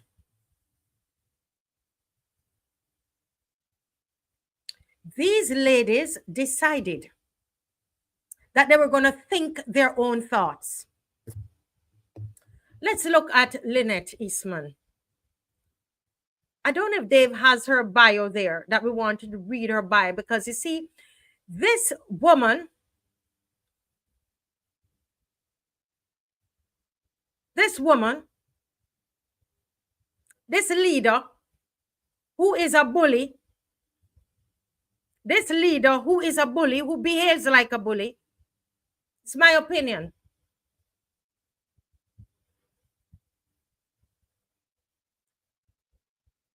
had a problem because these women decided to think their own thoughts. These women decided to think their own thoughts. I remember I was in South Africa, and I told you this story before. And when we were in South Africa, we were there with other filmmakers from Barbados. We were there with other filmmakers from Barbados. And Lynette Eastman at the time was in charge, was running the Barbados Film and Video Association when they were in opposition, the BLP, that is. And there was a march. You remember that march that was held, right? And she, I was saying, and the other Bajans who were there were saying, well, you know, why doesn't Owen Arthur allow the woman to lead? It's her turn now. Let her lead. You know, that's what we were saying. And I remember she sat us down and she started to explain certain things to us. Okay, and I won't go into all of what she was saying, but the essence of what she was saying to us, from my recollection, is very similar. Well, basically, she was saying you need to speak to Owen Arthur about her. Well, Owen Arthur told us about her without going into exactly what Miss Eastman said to me. She kept referring to Owen Arthur. Lynette Eastman is a lead counsel in Eastman and Company, attorneys at law, established in 2008. She holds a Bachelor of Laws from the University of the West Indies and a Master of Laws from the University of London, England. She has worked in the public and private sector and was Minister of Commerce, Consumer Affairs and Business Development, as well as Director of International Business to the Government of Barbados. In her government role, she was also lead negotiator for services to CARICOM, negotiator of double taxation agreements and bilateral investment treaties of Barbados, and lead negotiator in the matter of the Organization of Economic Cooperation and Development.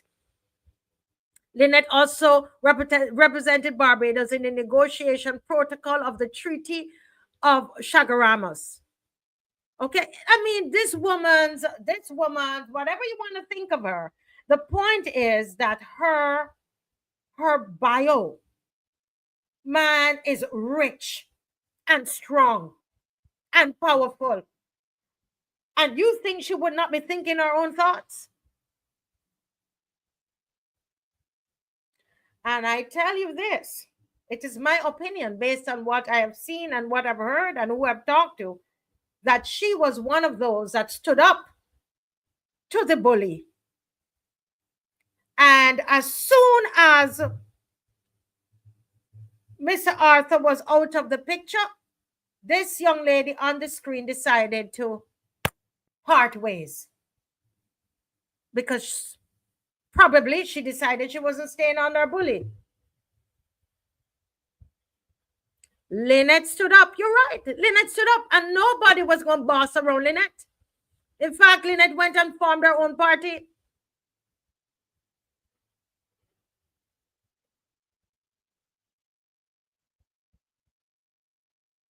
Correct. How dare these women have the audacity to think on their own? And I tell you, they're showing up the men. You had a few men. But these women, they were determined. No. These are professional women. Let's go to the next one because they're bias heavy. They're bias heavy. And some of them we have to read a little. They had a little stuff in the media with her. Dave, go again, please.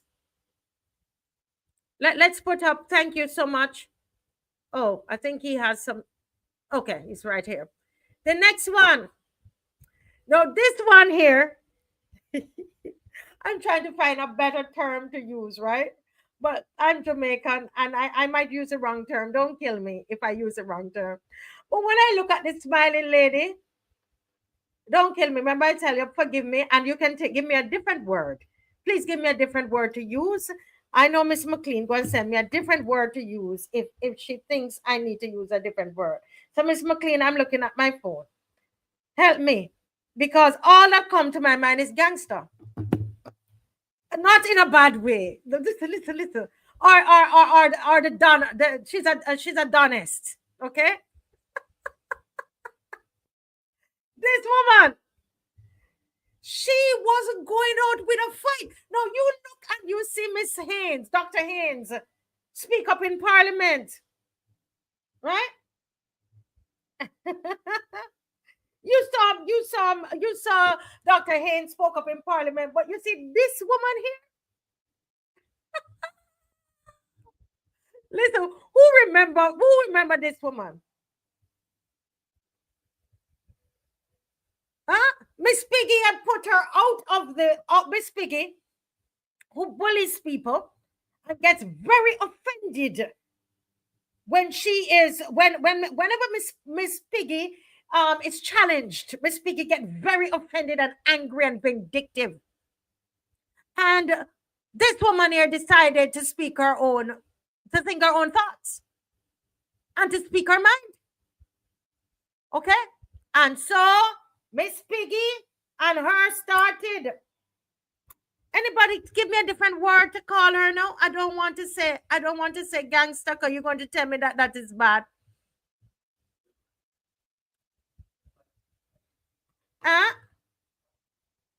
She's feisty. My husband to say feisty, but feisty feels so weak, right? Miss McLean, I tell you, she said this bold woman, brave woman, unafraid. I mustn't say gangster. All right, so bold, brave, unafraid. Dave says feisty. Okay. Somebody says she's a baddie. Oh Lord.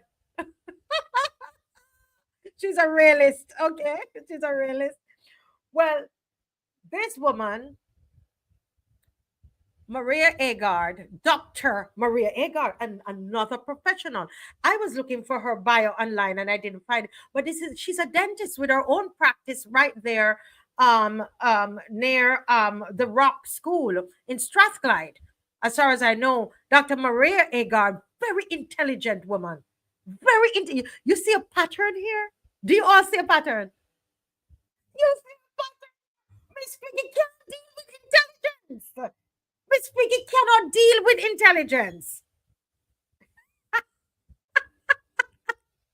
Miss Piggy cannot deal with intelligence. And I tell you something. Oh Lord. They put her out of the party. I wonder if I have time to read anything. Dave, can we read anything there? But I can just tell you the story. Okay? That there were they brought her before the disciplinary body of the Barbados Labour Party. And she was charged with 9 charges. And they decided to kick her out of the party. This all happened, you know. This all happened. Go back and Google it.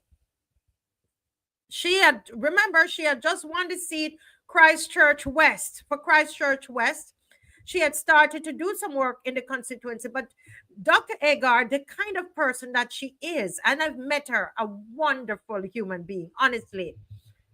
Beautiful spirit, lovely to work with. And she started to work with one of my other favorite persons, Stephen Lashley. Michael Lashley was a good MP as well, but I'm not talking about him now. Stephen Lashley is who I'm speaking with.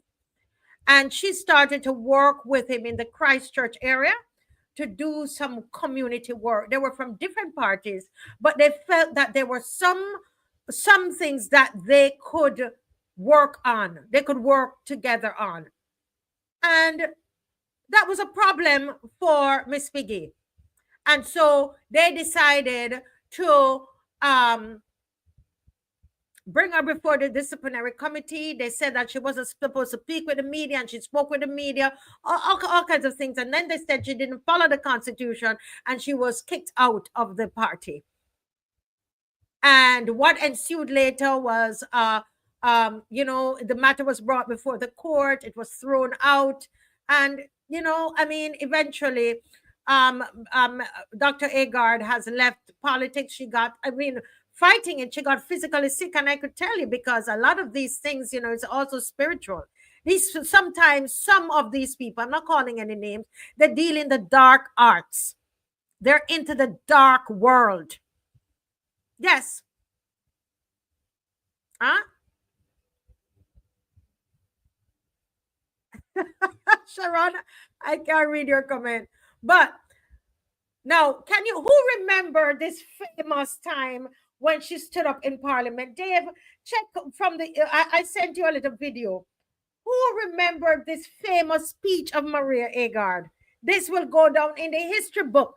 This and Owen Arthur's speech will go down in the history book. That was sent via email. I have to, before we move off of Maria Agard, and I know I'm not doing justice because I'm going through them so quickly.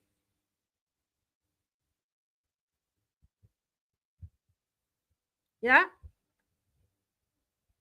So Miss Piggy kicked her out, but Miss Agard, Dr. Agard was determined to speak her truth. An intelligent woman, and I wanted to see a pattern here. There was a caller, 80-something-year-old caller, who started my mind thinking in this way, and I started to do my own research, and I'm not finished yet, putting it all together. But I still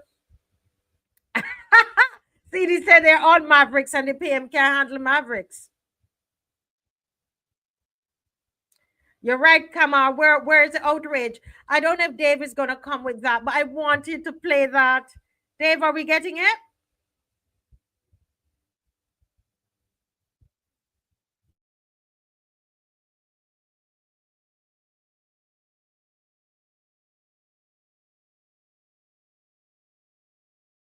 All right. So while Dave looks for that, we're going to go to the next, to one of the other women. Do you all remember? Who remembers Miss Mo?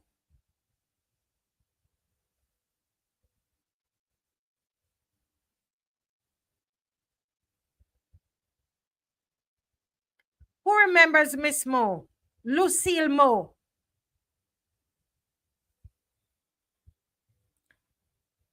Lucille Mo. What do you remember about Lucille Mo? Let me let you put that in.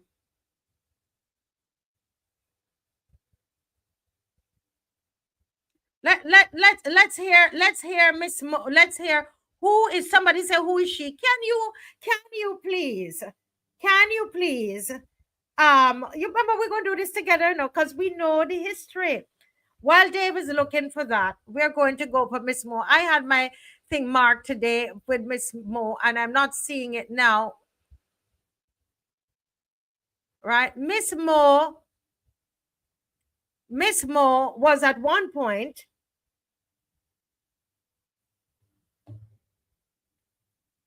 this is Miss Mo. Yes, thank you, Dave. This is Miss Mo here. And Miss Lucille Mo was a very good friend of the Prime Minister. She was a campaign strategist. I met her as a personal assistant as well. Campaign strategist, personal assistant, right?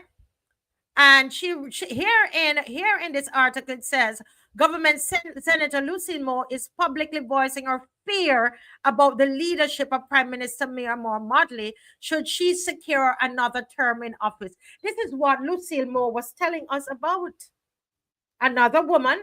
And all that happened is that we didn't see Lucille Mo for a while in the Senate. She was a senator and we just didn't see her. Those of you who are asking. Right? And then all of a sudden, we heard that she resigned. It was announced in early January that Mo, who was personal campaign strategist for Prime Minister Mottley in the constituency of St. Michael Northeast since her victory in 1994, to join the DLP, that she's going to join the DLP. This is Miss Mo. This came on the heels of Prime Minister Mottley calling the election 17 months before it was constitutionally due. Speaking to local media, Mo has been a friend of the PM for over a century and considered her to be a little sister, was particularly critical of Mottley's leadership style. And she says this: power has changed her. She said, I want to remind you of these things. It has gotten so bad, to be honest, that regrettably, I've become afraid of Mia Mottley. I'm just reading what is there. So don't come and say I am saying these things about the Prime Minister. I only talk about, Miss Piggy, but she's talking about the Prime Minister, okay? She's saying this about Mia Mottley. She said, it has gotten so bad, to be honest, that regrettably, I've become afraid of Mia Mottley. It is not just me who is afraid of her. A lot of others are too.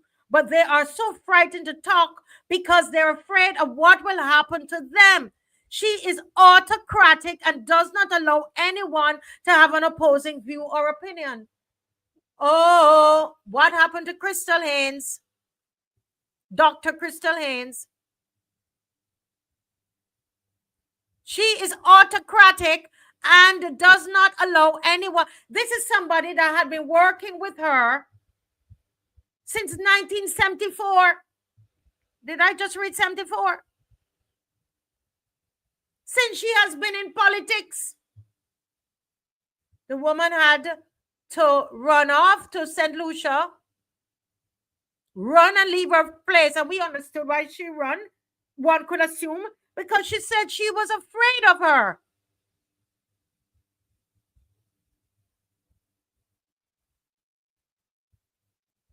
And she said she's autocratic. She is saying it here and does not allow anyone to have an opposing view or opinion. Everyone must be in the Mia Mottley choir. Mo continued. Why is it that we're not listening to these people? We did not listen to Owen Arthur. Maria Agard, which we are going to play hers, came before this. So we had Owen Arthur, we had Lucy, we had Agard, Maria Agard. We know of Lucille Moore. Are we still not listening? What is it that we can't see? What is it causing us not to listen?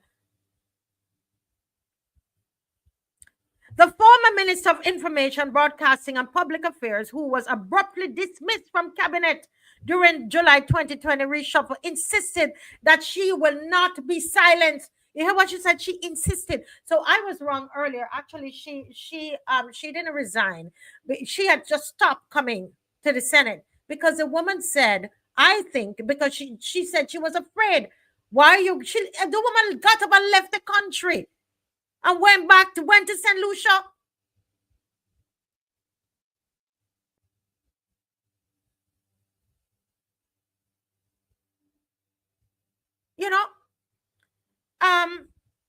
The former Minister of Information, and I see my dear friend Marsha Hines, who would like to tell me off, but she knows I love her, Marsha Hines Myrie. I love the work you do. We as two women, we differ.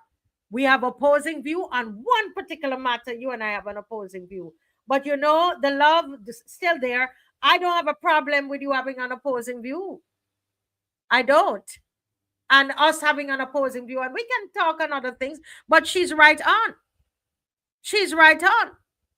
Look at her comments in the chat, because she claims she's not coming back on the show with me. Why not she going to come back? Because we just have one opposing view. That's all. And I don't have a problem with people having an opposing view with me. You have an opposing view? That's not a problem, sweetheart. That's not a problem. Okay? Listen, But Marsha knows the deal. Marsha has been there. And Marsha knows she's not Marsha Hines Mary. You know, Marsha Hines Mary carry that power and strength that can bring this whole thing down in here. You hear what I tell you? She understands what is going on. And she understands what happened with these women. Lucille warned us, but we didn't listen. We didn't listen. We were too busy drinking the Kool-Aid. She says this. Listen to what she says. She will not be silenced. I know that by speaking of that, I have sealed my fate. Hey, we hear it again. Did you hear Dr. Crystal Hines say they told her not to go to the Senate today? And I got from reliable source that someone, very reliable source, talked to her and said to her, you know, if you do this, what is going to happen to you, Dr. Haynes? She went in it with her eyes wide open, but Dr. Haynes is a woman of integrity. That is one, I call her Barbie because I give everybody names, right? But she is a Barbie with a brain. This woman here, a Barbie with a brain. She's Barbie for me, but she's a Barbie with a brain. I tell you, pretty girl with a brain. But go back to the article, Dave. Because there are some people who believe that they're the only ones to give speeches. Mia Mottley believes she could go and speak anywhere she wants to go, point her hand at Putin, point at the Israeli president, point her finger and say anything she wants to say anywhere. But you can't tell her anything. You can't oppose her, but she could go on people's stages. The only place that got it right was in France. Remember they booed her? That's what we need to start to do. When she come and she start to speak her nonsense, we start to boo her. They booed her off the stage in France. You remember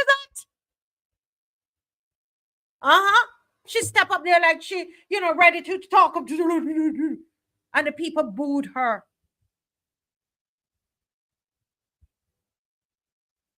But she's allowed to go all around the world and give her speeches. And she made a lot of good speeches. I always give that to her. Whether she writes his speeches or not, she delivers them well.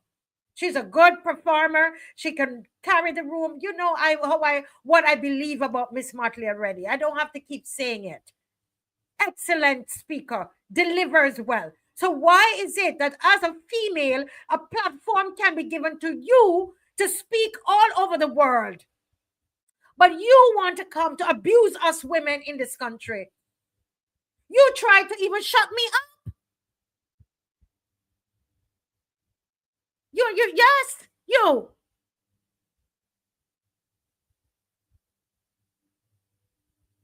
You could go all around the world and speak. But we can't speak. The women here, you have been grateful to be given a platform to speak. All you do is speak. Nobody internationally can tell me one thing you have done for humanity. One. No, you can't. I can't find it. I can't find it. You've made good speeches. And one could say you've inspired people. But in me classifying you as a world leader because you're good speeches, no. Like the little boys, the Bajan boys, they give you a grade F. You get an F from me because you're a bad leader. You're oppressive. But listen, back to Miss Moore. She says, I know that by speaking of that I have seen my fate. She will come after me. What about that you can't understand? I know exactly what is going to happen. I have decided someone has to speak out, so let it be me. You going to listen to Miss Mo now? You going to listen to Lucille now?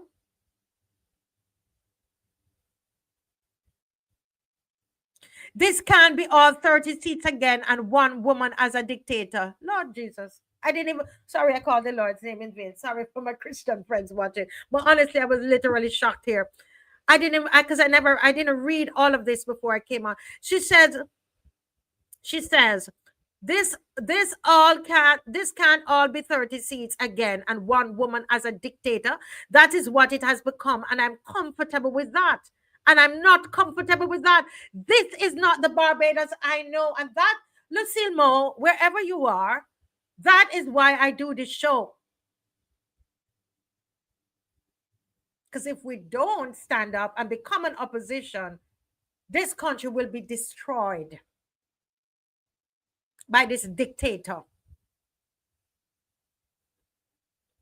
And you say, some people say, oh, she's a dictator, but you're on here every night.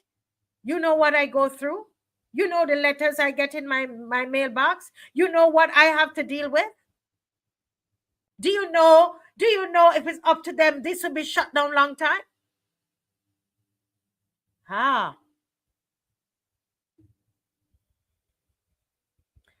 That is Miss Mo. Go back and read it. Dave, you have the video from Miss as yet? Play that video, man. Play that video and you're going to see.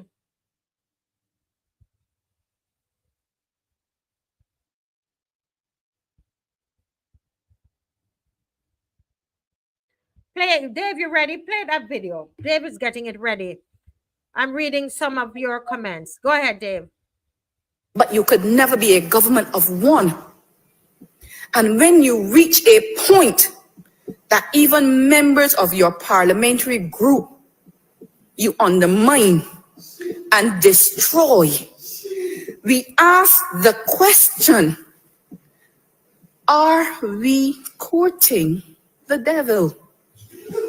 In the realm of possibilities, you can wake a sleeping giant if you have to, but you could never sanctify a demon, even if you dress it in white. Boom! When we touch down, we go play shell down. When we touch down, we go play shell down. You can be an... Go ahead, Dave. Play it again. Go ahead, Dave. Opposition of one. But you could never be a government of one. And when you reach a point that even members of your parliamentary group you undermine and destroy, we ask the question, are we courting the devil? In the realm of possibilities, you can wake a sleeping giant if you have to, but you could never sanctify a demon, even if you dress it in white. Boom! When we touch down, we go play shell down. Listen, this here, guys, these are women that have had to deal with Mia Mottley. I didn't say these things. I'm just reporting on them. These are women that have had to deal with her, and this is what they are saying and have said. But we have a short memory, so I wanted to bring them back.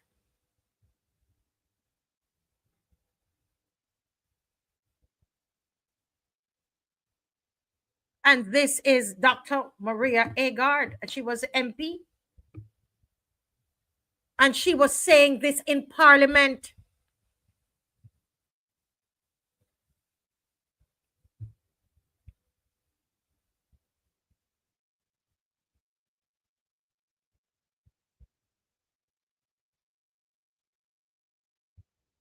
These women are fearless. You don't understand what they have done, you know. And that's why I wanted to celebrate them tonight. As a woman, I look at them and I say that they have been strong. And I actually think, I don't know all of I know the work Marsha has done, but I don't know all of Marsha Hines. I don't know her history. with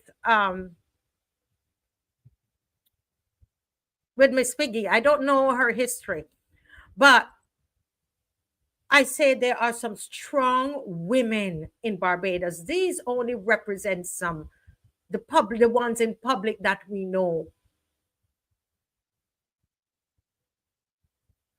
And a lot of people, especially you Christian people, who lined up and voted for her. Maria Agard, who you might not, some people, because she doesn't, you know, she's not a preacher in a church, you would not take what she's telling you, but she's telling you something because she's had to deal with her. You want to tell me all of these women wrong?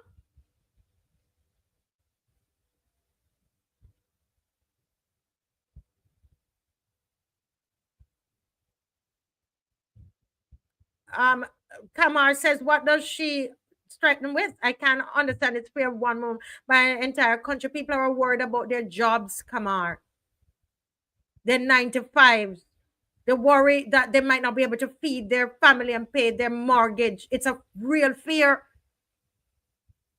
I'm not trying to justify it, but I understand it.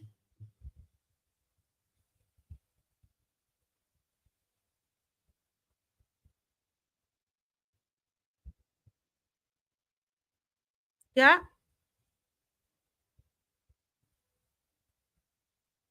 Let's go back to another now I have to tell you something about that with me. So I posted this a couple years back on my platform, and I put a picture of the, you know, the PM when she wore white to something, and I tell you, the Christian community, they went after me and say I calling the woman a demon. Up to now, I didn't say anything. I put up what Maria Agard said, and I put up a picture of her wearing white. You can deduce what you want to deduce. Listen, they took me to town, to task, that I called the woman a demon. I wasn't in parliament. The next one, Dr. Sonia Brown. I know a lot of you underrate Dr. Sonia Brown, some of you. But you see this woman here, another professional woman. She's a medical doctor, and not just a medical doctor, but when she was running the hospital, very administrative. I honestly listened to her talk just on the radio and how she was structuring and what she was doing with the emergency and, you know, the wait period. I listened and I thought, this sounds like somebody with some administrative skills. You see this woman here? Hey, this is a rock here. She's steel. You see all that little mouth pout up there? She didn't make any speeches. Well, let me tell you something. My girl, when she put her foot down, her foot was down. When Sonia Brown put her foot down, you know, and she used to speak out online against what the government was doing. Who remember that? She not easy, you know.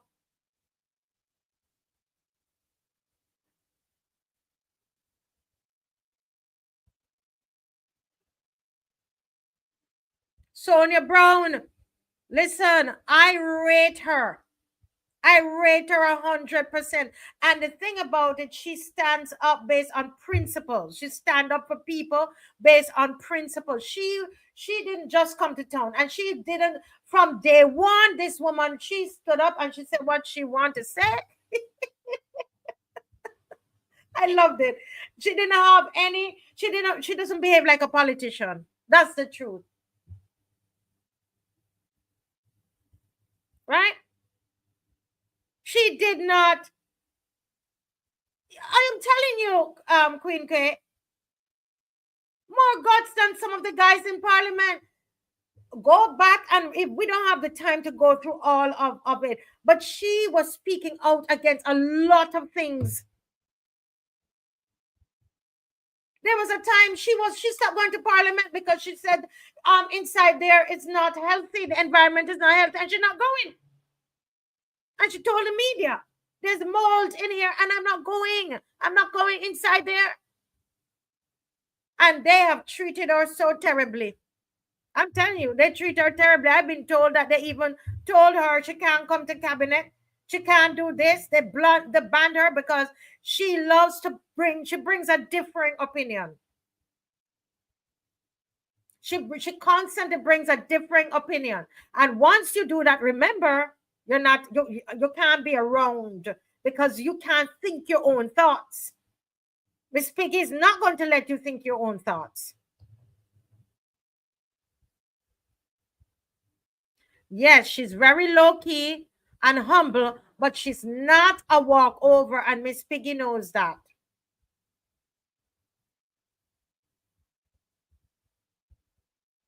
Okay? Now, I'm glad you say that, Nikite.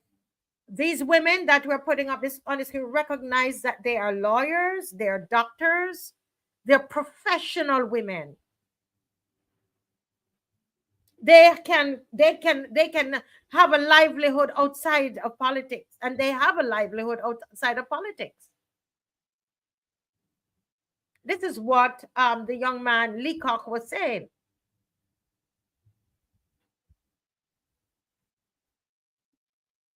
Yeah.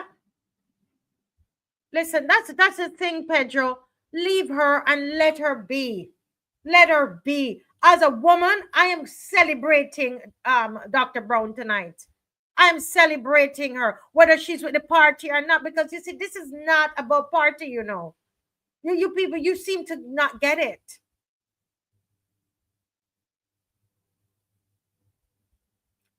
You understand what it takes to stand up and think your own thoughts and speak your mind in that environment? Did you see that Miss Moore had to leave the country? Do you see how Miss Moore was afraid? Did you see how Dr. Agard got sick, physically sick? I've spoken to her and she told me, Marcy, I literally got physically sick dealing with that issue. So I'm not going to put her down because she's still with the party. Come on. You know how many persons got their land tax reduced because of her? And all the other issues that she advocated for?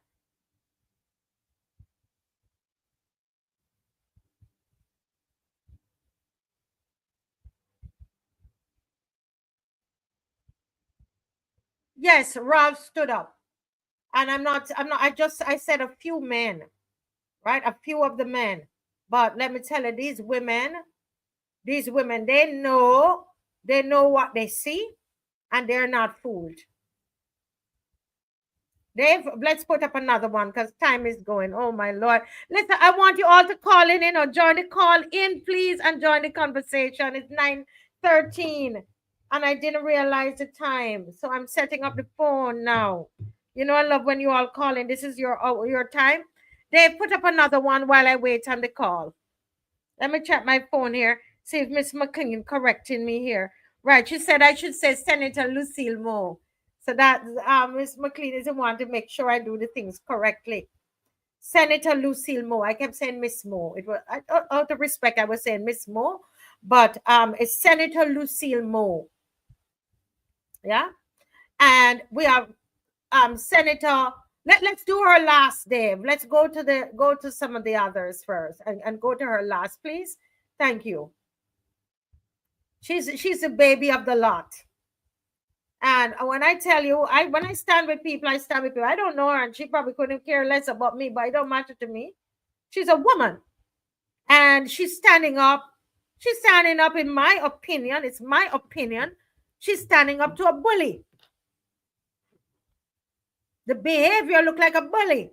I Miss Piggy. And I'm standing with her. Now you have this lady here, Marsha Cattle. Now, what I want to say about Marsha, and it's not, no, I'm not just saying this because she's resigned. If those who are, if Caswell was here and some of the others, Kemar and the others, Miss McLean, they would remember that I was one of those that was saying that this lady here, while I was worried about the digital ID and the cybercrime bill, but when she came on board, who remembered that when Marsha Cattle came on board, became the new minister over innovation and technology and so on, that the ID was under. She was the one who put the halt on this compulsory, that you had to do it, this mandatory ID. She came up with that. Of course, she would have had to go to the PM, but I knew she was going to come up with an intelligent path and that she would listen to the people. I knew it. I said it, and they told me that whatever, she's just the same. And to some extent, yes, she's just the same. But I had a feeling because I've seen her in operation before, and she's an intelligent woman. With the cybercrime bill, it was under her tenure when it was now in our ministry that the whole thing about going to the Joint Select Committee came up. Remember that, Marsha Cattle. Now, could she have done more with the cybercrime bill? Of course, because it should have never been. But I told the others, I feel she's listening,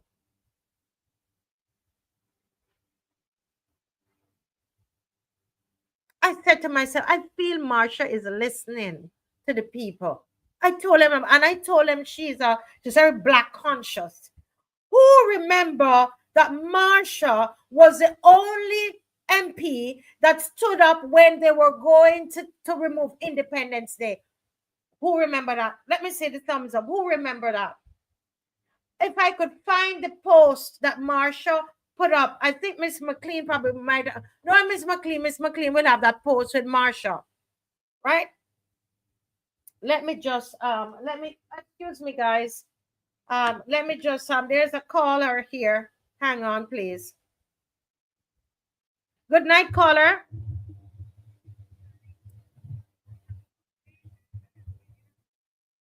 Good night, caller.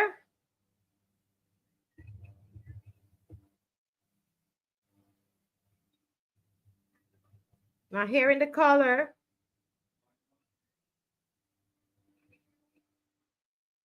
Good night, caller.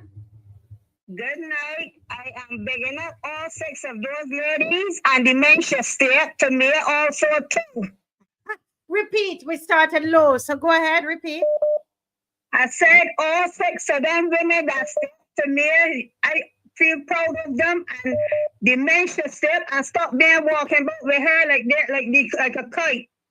She's the kite and them is the tail. Caller, I know who this caller is. I can tell you're feeling better. Yes, and I would like to come to the thing on Sunday, but the walking part with the dizziness. Yes, we're going to take care of that. There's going to be transport, but I'll make sure you are personally taken care of. I know who I'm talking to. It's not Sunday coming. It's the following Sunday. It's GIBBS.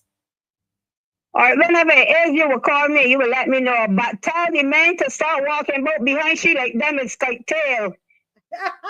Kite tail. All right. Thank you, caller. Thank you. Bye-bye. Bye-bye. Yes. Oh, Lord. Don't be a kite tail. Thank you, Mr. At least Mr. Thorne is not a kite tail. No, Mr. Thorne is not a kite tail. He's not a kite tail. He's the boss. All right. That's the boss. That's the boss? Yeah. He crossed and all of them rest no should cross and somebody bang. Yes. All the best. Thank you. Thank you. Yes. Okay. A lot of you, thank you so much, caller. I love these callers. They're so funny. A lot of you, you're quick to criticize these women and say, well, they're still with the party and so on. Anybody have ever been in an abusive relationship? Or had a friend that was in an abusive relationship? It's not easy, It's not easy. And a lot of these women have been abused. When you're in a situation where you cannot express yourself, that's abuse. It's abusive. And if somebody's saying, if Senator Lucille Moore is saying she was afraid, and we saw where she had to run away and run to St. Lucia. You're going to tell you, some people say, well, she should have stayed here and fight. The woman is afraid. The point is she tried to do something about her situation. So I'm not going to put them down. I'm going to celebrate each of these women where they're at. Do you understand? Because some of us, we would not be able to do any different. Okay? Another caller is coming in. Good night, caller. Yeah, blessed good night to you, Marcy Weeks, and everyone in the loyal opposition. Good night, caller. Good night, caller. You're a male. Yes, you're a male. You listen to this conversation about these powerful women. Well, I must congratulate all 6 of those ladies, and I hope that a lot of young girls could tear a leaf out of their book and carry on the legacy that's already, because this country, we need to arise.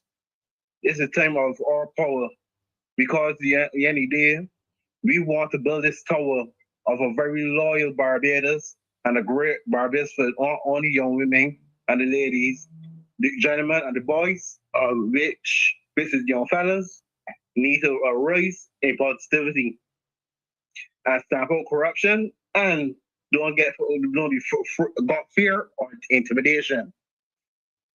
This is the ladies' era right now, but I want the men now to have a more powerful era and support the ladies.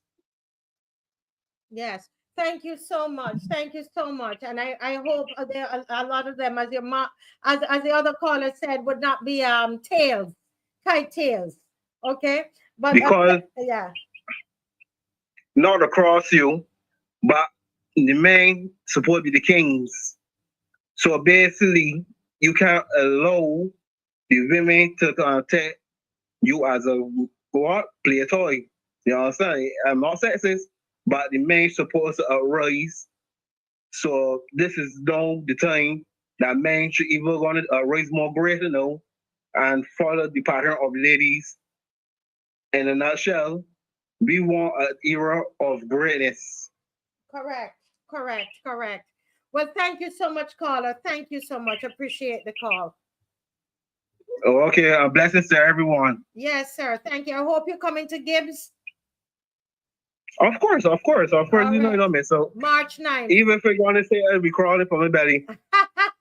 All right. See you, caller. Okay, positivity. Yes. Thanks. Now, I want to say something. This is why you see a lot of times you will have people who are in an abusive situation, and any relationship. It can be, when you talk about abusive relationship, it doesn't have to be romantic, you know. It's not easy, and I've been part of even churches that have been abusive. You know, I consider myself a professional woman, an intelligent woman, and it took me some time to realize that the situation I was in was abusive. And I think we've got to be able to be a little kinder, you know. And I know some people, as men, sometimes men might not understand, but it's not easy. It's not easy. And if Lucille Moore will say to you, I know what is going to happen to me now. You hear Senator John Rogers, Reverend Senator John Rogers was saying, he was begging for her. He was begging for that young lady, Senator Haynes. It's not easy. I'm not going to sit here and cast judgment on them. I'm not. I am grateful that they made a step. Because you don't know what somebody is going through until you walk in their shoes. And to the person who says that we are only talking about leadership style, no, it's more than leadership style. There are people who are being abused. It's more than leadership style. Let's not leave it at leadership style. And you said you talk about the achievements, that we're not talking about the achievements of the PM. Can you list the achievements of the PM, please? We know that she's won a lot of awards based on her speeches. You cannot show me anything that she's done internationally. Show me something she's done internationally. She has made speeches there.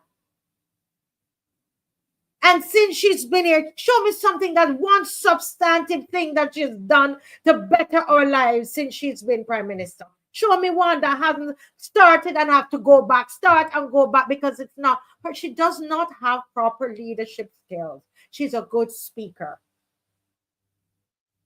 And anybody can see that. Okay, there's another caller. Caller, good night. Good night. Good night. I think, as you mentioned, John Rogers' name, it brought me to call. And the reason I'm saying that is because when men speak out in support of women, it is so painful. It can almost bring me to tears. Mm-hmm. That not only a person of his stature, but in his experience, and that should tell the whole of Barbados and the diaspora what is really going on in Parliament, and that I call it polished gangsterism is at bay, and that should not be allowed in the Parliament of Barbados. I'll be honest with you, it took me a while to see, as the saying goes, what was really going on, because at first I, like many others, felt that the gift of gab and the rubbing shoulders with unthinkably wealthy allies was this glitz and glamour. But when you look beyond the veil and you realize that the cybercrime bill was being defended, when they can send people to defend that, it shows that what's going to happen is that when they start to see people watching the Mark Simmons show and that the eyes of the people are open up, you're gonna see that they're gonna try to rush that cybercrime bill. And I would want this to be known for the record that if the Motley-led administration can be so excited to push dictatorship-like legislative drafting in the cybercrime bill, I want Barbadians to understand that the spirit of the law written in the cybercrime bill can only fit in a dictatorship-like legislative drafting of the new Republic Constitution. So even if she gathers her legal luminaries and tries to almost hide and jump, because she does things she operates like an assassin. This situation with the Holetown is another example, because the guy has relations both in Barbados and Canada. So it's not that he's all Canadian and that he's no real. He has both businesses in Barbados and Canada. But what I'm trying to say is that the new Republic Constitution has to be dictatorship-like, because it would not fit. The cybercrime bill cannot fit in a democratically written new Republic Constitution. So in other words, Barbados has to be 10 steps ahead of the Motley-led administration. When they think that they're going to spring, or try to put Barbados in under dictatorship, I say you don't know, because you could see from the cybercrime bill the direction that is going. That's one. Two, when a senator has to appeal, because everybody is on eggshells, that environment is very eggshellism. When a senator has to appeal, it's almost like when you are at school and somebody does something wrong and one person is begging to the other person, or in a court of law, or whatever the case is, and somebody's trying to appeal to the judge or magistrate or whoever for leniency. You can imagine in the Parliament of Barbados, a senator has to appeal, or Senate, wherever it was, to appeal that a senator doesn't be isn't penalized. Treated with. I agree with you. I agree with you, caller, and that's what we're saying. That it means that we're basically in a straight dictatorship, and everything Miss Mo has said is what it is. That you cannot disagree with the Prime Minister, and once you can't disagree according to what Miss Mo said, I'm not saying that. I just read that from the article. What Miss Mo is saying, what happened to Agard, what we just saw happen to Senator Haynes, we understand exactly what former Prime Minister Owen Arthur was saying. You know, I mean, what else? What more can we do, caller? And I know just one more point, because we're hoping that others will be able to call in. Okay. Well, I think there's no more points. There's no more points to prove. It's like you can see what you're dealing with, and the government of Barbados and by wider attention, the country of Barbados is under siege. Yeah. There's nothing more to. There's no more points to prove in that. I will let other people. have a contribution. Yes, thank you so much, caller. I appreciate you. I appreciate you very much. Thank you. There's something I have up here on the screen, and I have forever spoken about this, Marsha. I would have never thought that I was living in a country with a female prime minister when the whole debacle happened with GIS. Let me tell you something. I could not believe I was living in a country that was being, that we had a female prime minister. Those young girls have not received justice yet. So don't come to me and tell me about what you have done. That's one of the things you should be all about women's issues, to the point where people say, oh, she only taking care. I mean, we're hearing about the cases of rape. Huh? We don't have anything to protect victims. We don't have a sex offenders registry. Come on, get out of my face with that nonsense. Huh? Women are abused. Women are abused. I know it looks to you that women are being elevated, but when your voice is taken from you, when this is a place where we are right up there, in the top 3 countries with in terms of percentages, in terms of rape. Come on, give me a break. And when victims are victimized in this country, did you hear how people were calling out the victim, the person who alleged that they were raped by our ambassador? You hear how people were telling that young child that they to let us see her face? Give me a break, Barbados. Give me a break. Don't move away with that. Don't get me started now. This is a place where women and children are abused. And no, women are not. It looks as though they're flourishing. They're getting jobs. But I want you to see that they shut down the 2 women, right? And the same ones of you were complaining before. No, it's somebody else that they put men there.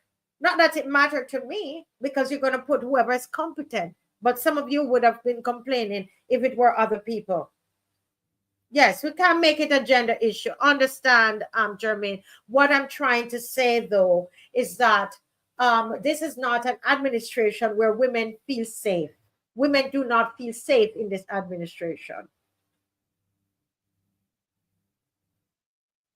And don't tell me we're safe. You can't be safe when you don't have a voice. When you can't speak, give me a break.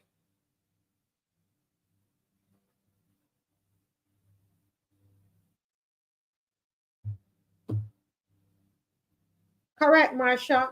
It's a mindset.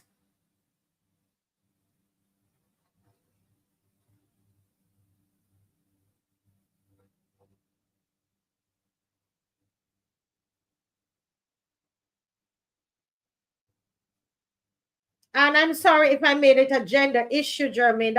I'm just, because I have 3 sons. I really try to balance out the thing, but I'm making a point.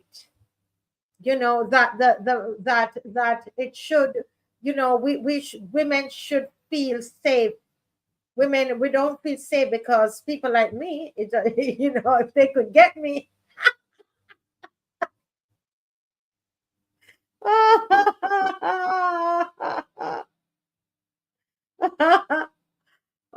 my Lord. Dave, is there anybody else? Now, I want to thank Senator Rogers, John Rogers, for I want to thank Senator Rogers for standing up like a father. He was being a father to her. And he went back on the radio today. Anybody heard him on the radio? And he was asking Barbados to stand with Senator Haynes. How many of you are standing with Senator Haynes? I'm not saying that, well, she's lucky. She should have come out long time. She should have this, and she's still with the party, and you're not. How many of you are standing with Senator Haynes? Regardless, remember, it's not about party, and I keep saying that. You're right, Vihoy. That's it. I make myself not dependent. If you notice, I don't even take ads on the show. You ain't gonna buy me. You understand? You're not going to buy me. And my husband is in a good job. Thank the Lord. You ain't gonna buy me. You understand me? You ain't gonna buy me. My computer, the viewers, my mic, I got sound system, I got camera. Trust me, by the help of the Father, let me tell you, I'm going to stay not tethered to anyone and anything. Believe me when I tell you that, by the help of God, and you keep praying for me. Yeah? I am proud of her. Even if she never leaves the BLP, I am proud of you, Senator Dr. Crystal Haynes. You spoke from your conscience. There's another lady that we didn't have up, and that's Lynette Holder. Let me double check if I have the right name. And someone told me that just before, it was confirmed just before, because I got my people, Glenn Murray, thank you. Maxine McLean, thank you all. But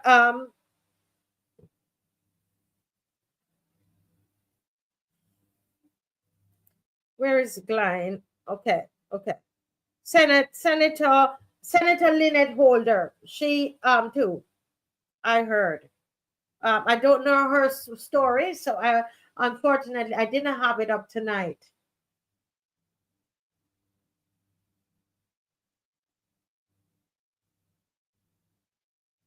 Correct. Strong men like Senator John Rogers defend women. He didn't have to. He went and he defended her on the radio today. Who is this one, Dave, please? Oh, this is Lynette Holder. I don't know her. Okay. She was Senator Lynette Holder as well.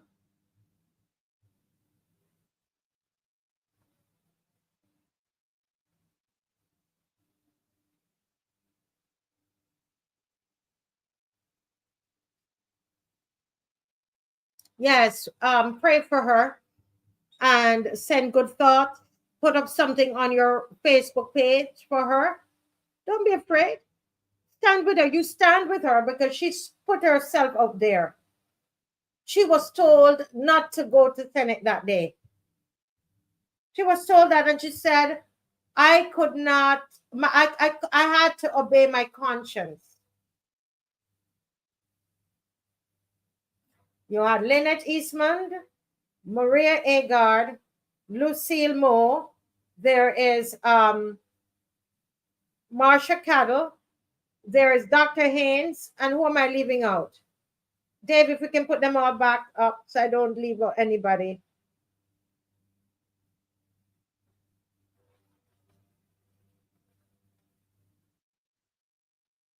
There's Lynette Holder that I don't have there. Marsha Cattle. And there is Senator Moore. Sonia Brown. Thank you, Dr. Sonia Brown. And folks, I want to give it up to as a woman who comes here and sits here 4 nights a week and have to make a decision before I sit here. I have to talk to my children about what I'm doing. When they're afraid to explain to them what this all about. Don't think it's easy, you know. Former Senator Lynette Holder. Don't think it's easy. I want to thank all of you for the support because you give me the energy and the strength, and that's why I'm giving it to these ladies. You give me the energy and the strength. And sometimes you even think that I need to be stronger. Some of you say, Martha, you're not doing enough. You need more action. I'm doing what I'm able to do right now. And that's why I'm celebrating these women. They were able to escape. These are escapes. Some partially, some there, you know, but they're finding their way. They're finding their way. And this is a lesson to all of us that's listening. Listen, don't just listen to me calling. But oh, I need to put up the number. Let me put up the number again. I know we didn't get to cover everything that I said we were going to cover. We didn't look at the BERT because I have to read a whole lot on that, and I didn't get the chance to have. But we're going to do that hopefully on Sunday.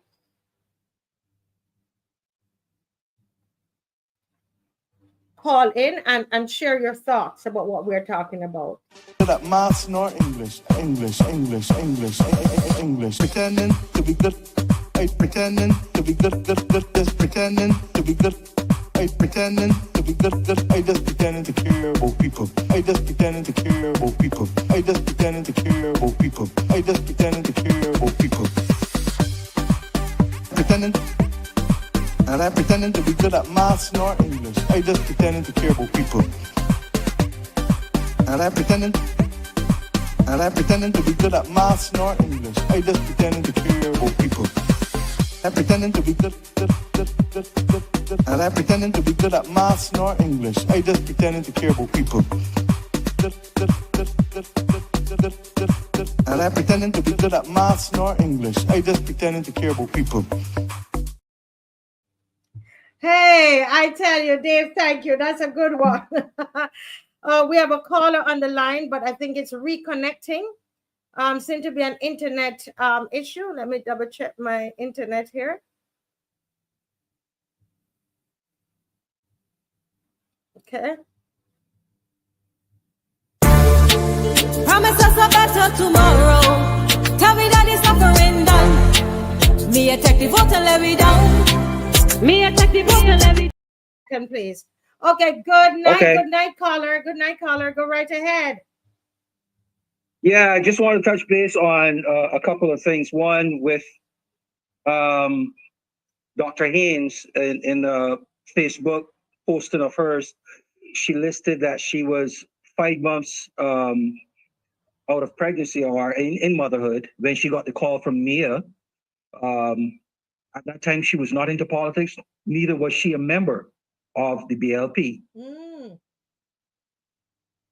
Oh, I didn't know senator, not being a member. No, I don't know what she did after that, but I just thought that that was an interesting bit of information about her legacy in the Senate, that she probably was there as a government senator while not being a member. Not that it matters. It shouldn't really matter, but I know to a lot of people it would. Mm. The other thing I wanted to touch on is Mia Mottley and some remarks that she gave at the funeral of Anderson Peanut Morrison. Yes. She read some, apparently Mr. Morrison and her served in the Senate for a short period. Mm-hmm. And the theme of her remarks had to do with being gracious and civil to each other.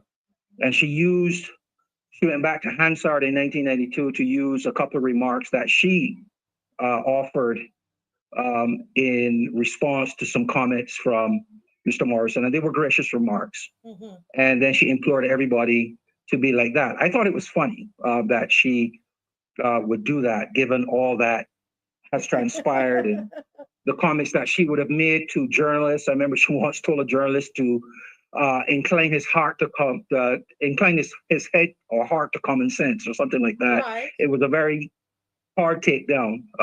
But here it is now. She's telling people to do like her and be nice.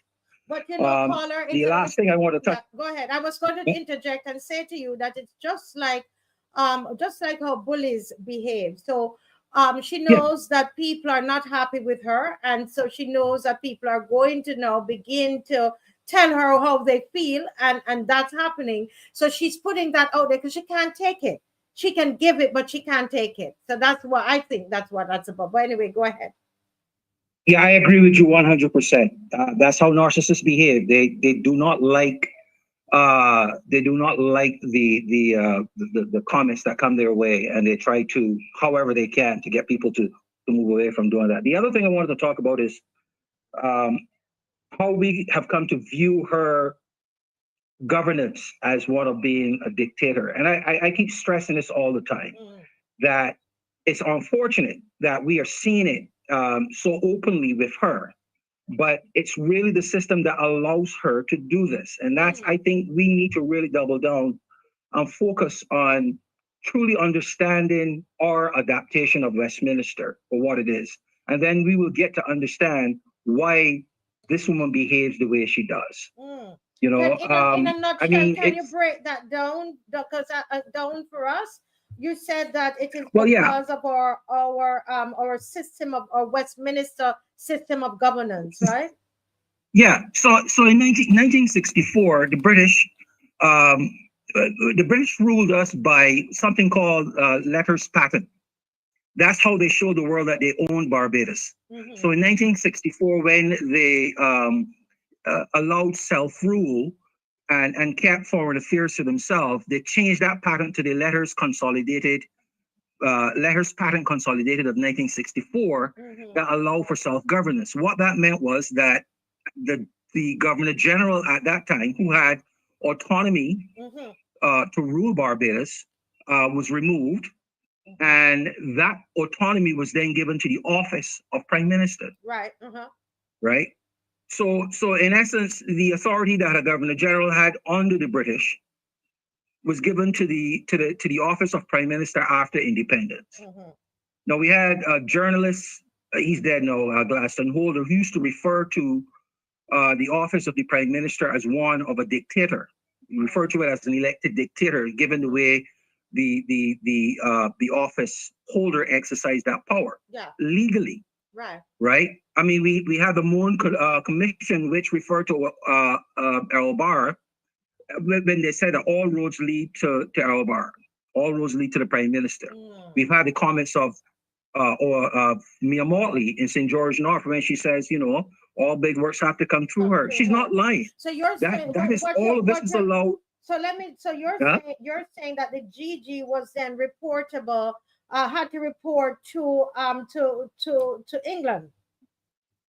Yeah. Prior to independence, the Governor Generals were appointed by the British realm, and they had power to govern.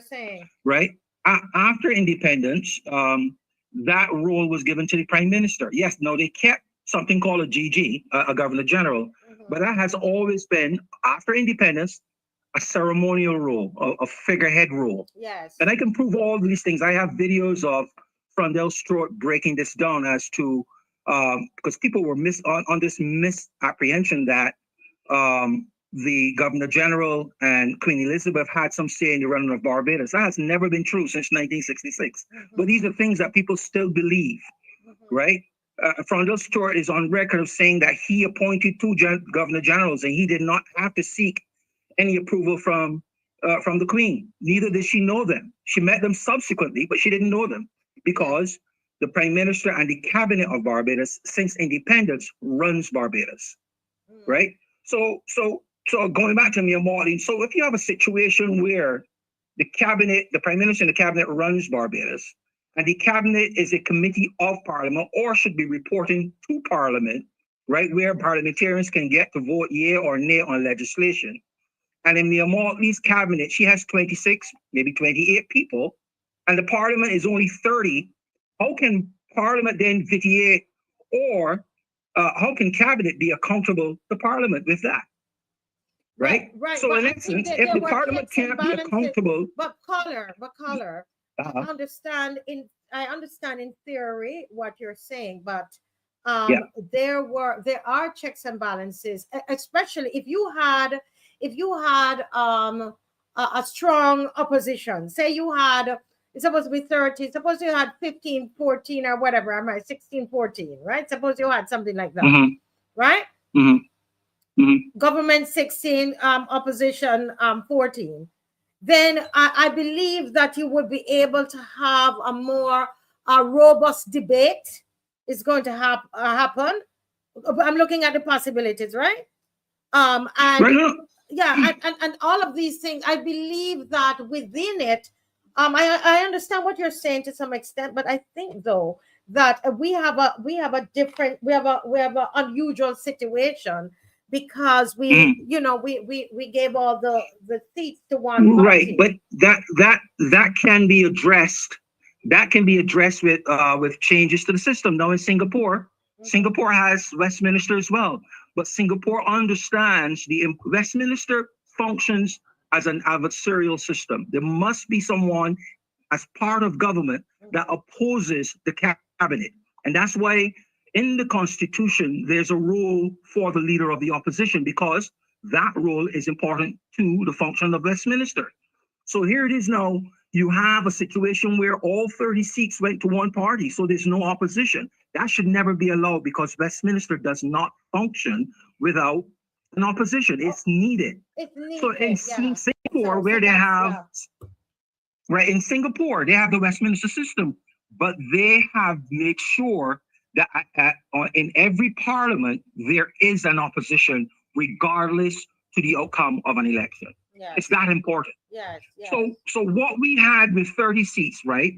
Given that cabinet is run by the prime minister, cabinet is controlled by collective rules, cabinet was membered by 90% of parliament, therefore ruling parliament's authority null and void. It meant in every sense of the word that the office holder, right, of the prime minister's office was indeed a dictator. Whether they like it or not, that's what they were. And I mean, fortunately or unfortunately, Mia doesn't leave anything for us to determine whether she's a dictator or not. She just shows it. She just completely shows it. But so I keep saying that if a party, if a set of people get together, and I'm going to finish with this. Yes. If a set of people get together and form themselves in a political party that truly delves into the details of how our system is put together, and explain to people how it's working by showing them examples of how MOTTLE's operated, right? And then have a detailed plan that if they get the government, how they will change it to bring more transparency, more accountability, more integrity, right? I think a lot of the people who have walked away from politics in Barbados, that silent majority of people who no longer care to be part of the voting process will come back. Yeah. Right? And bring these people into parliament to make those changes, because that's what the problem is. Everybody walks around Barbados and says there's no difference between the B's and the D's, and there's ample proof to demonstrate that that's the case. But and that's true in my view, because the system shows it. Yeah, the caller, I must say, I mean, very, very insightful. Someone says here, and this is why I say to people, caller, why we have to understand whoever we think the opposition leader is and whatever we think of that opposition leader. The point is that it is a necessary. Someone said here, this is why Atherley took up the opposition seat so the government could have functioned. It's not people don't understand the role of the opposition, the leader of the opposition. It's put in there as part of the checks and balances. But when you have somebody, they take 30 seats and the person has that propensity to be a dictator, it makes it worse, as you said. With somebody like Mia Mottley, they just drag everybody over the coals and do what they want to do. But caller, thank you so much. Very, very very, very insightful. And I've heard Mr. Nigel Newton has been saying this. But so the solution is, and I see here, Marsha was saying that we need to sit down in groups and study this thing. Yes. And yes. I like what you're saying, and it's not the first I'm hearing it, to be honest. This is something that Nigel speaks about all the time. Nigel Newton, you know. And so this finish with saying, my name is Adrian Hines, the Adrian Hines. So, so just letting you know. Okay, guys. And I like to refer to myself as the improper. I like to refer to myself as the improper Bostonian. So yeah, I'm telling you, have a good night. When you like to. But anyway, thank you. Thanks for calling and for sticking around. Right. And you can feel free to send me any information you have. Okay. Okay, we'll do. Yeah. Take care. Good night. Bye-bye. Listen, I totally agree with the caller. And this is something that I believe that we can look into. We could look into, I'm looking at my phone to say, Miss McLean, send me anything.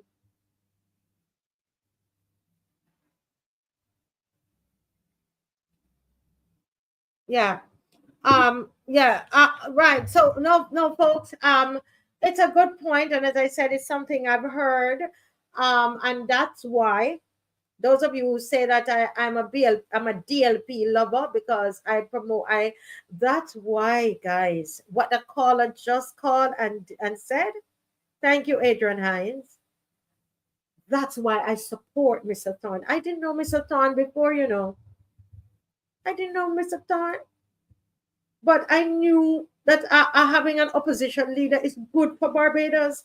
So I line up behind him and support him. Do you understand? That's why I support him. It's not, you know, it's not somebody that we were friends or he and my husband were friends at school. And nothing like that.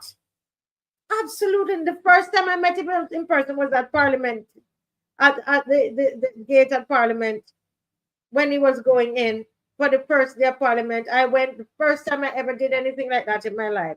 But because of that, that's what it is. And this is why I say to us, oh, do we love Barbados? Right?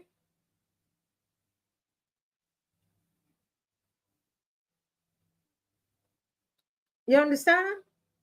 Do we love Barbados enough that we're going to put down the party colors and look at it for what it is? The truth of the matter is, this woman has we have the propensity to be a dictator, is being dictatorial. Owen Arthur told us. So did Lynette Eastman in her own way. So did Maria Agard. So did Lucille Moore, her very best friend, her personal assistant, or campaign strategist. And yet still you're going to come on here and quarrel with me? Quarrel with these women who had the experience.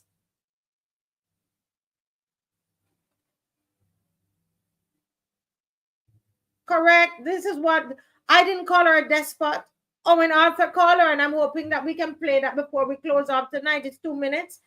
Dave, can we play that clip for the people that want to hear it? And I really hope that Barbadians will. Can we believe these women? A lot, before you play it, let me just talk to us. A lot of times, you know what? As women, we have to prove ourselves and prove ourselves and prove ourselves that we're telling the truth. Huh? We've been victimized, victims over and over. And we have to prove ourselves and prove ourselves. Can we just believe these women? Can we just believe them? They've experienced it and they're telling us. The last one is our beautiful Barbie there. That was so, she was speaking. She was afraid and speaking at the same time. So Dave, let's play Owen Arthur, please. The people are asking for that one. Thank you so much. Right? So, folks, believe them. Let's believe them. I'm saying to us, stop it. We could have been saved a long time. We did not believe Owen Arthur. And now you have 6 or 7 women. And we still don't want to believe. Typical, isn't it? Yeah. Go ahead, Dave. Thanks. An event has happened amongst about which it is difficult to speak, but about which it is impossible to remain silent. Today I'm breaking in silence. But that's something to say for the record. I was patient, but I have children and a grandchild that will have to live in this country. And my voice will be heard, and my voice will be read, will be raised. And those who are convincing me, Motley, that she can just ride roughshod, that there are those of us in Barbados who are going to stand up and that she cannot ride roughshod over us, because the record has to be straight. Now, I don't have to be forming any institutions or other things to be speaking in the manner in which they feel they should speak in this country. I'm speaking to you now in the name of my children and my grandchild. I want to live in a country where there's freedom of expression. I want to live in a country where no despot can feel that they should hold the destiny of my children and my grandchild in their hands. And that Mayor Motley is a menace. She's a menace because she's a despot. She's a menace because she's a despot, believes that she has a right to be a despot. She would try to be a despot with me. Motley unilaterally, with the support again of a small group, decided that the will of the majority should not prevail. There is nobody in Barbados politics, and certainly in the Labour Party politics, who has expressed themselves more openly and freely. Not Motley. You seem not to recall that Mayor Motley once went to a national consultation, and without the approval of the party, committed the Barbados Labour Party to a policy that we were staggered with, that we were going to commit ourselves to distributing condoms in prison. I don't think you quite appreciate what peril that caused the Barbados Labour Party. Mayor Motley is listening to Peter Wickham, and that is going to be spoken about in some detail too, because of a tale of two poles. Like the people of Barbados, based upon the Wickham poll, don't want the party to be the government, but that they want her to be Prime Minister of Barbados. That is the most dangerous doctrine. And that the media itself, we believe, has to sit down and discuss, are we going to allow something like this to stand in Barbados? Having given my life to the Labour Party, that I saw it being reduced. It has lost its way, and I had a duty to say so. It has lost its soul. And they said then that as far as they was concerned, the Barbados Labour Party had become no more than the institutional plaything of a megalomaniac. And today go further, because all that has happened has come from that point of view. But sadly, the Barbados Labour Party is now allowing itself to become no more than a cushion to bear the imprint of the object that is sitting upon it. And I use the word object rather than the preferred 3-letter word that we use. And I really am not going to keep quiet about it anymore. I'm sorry.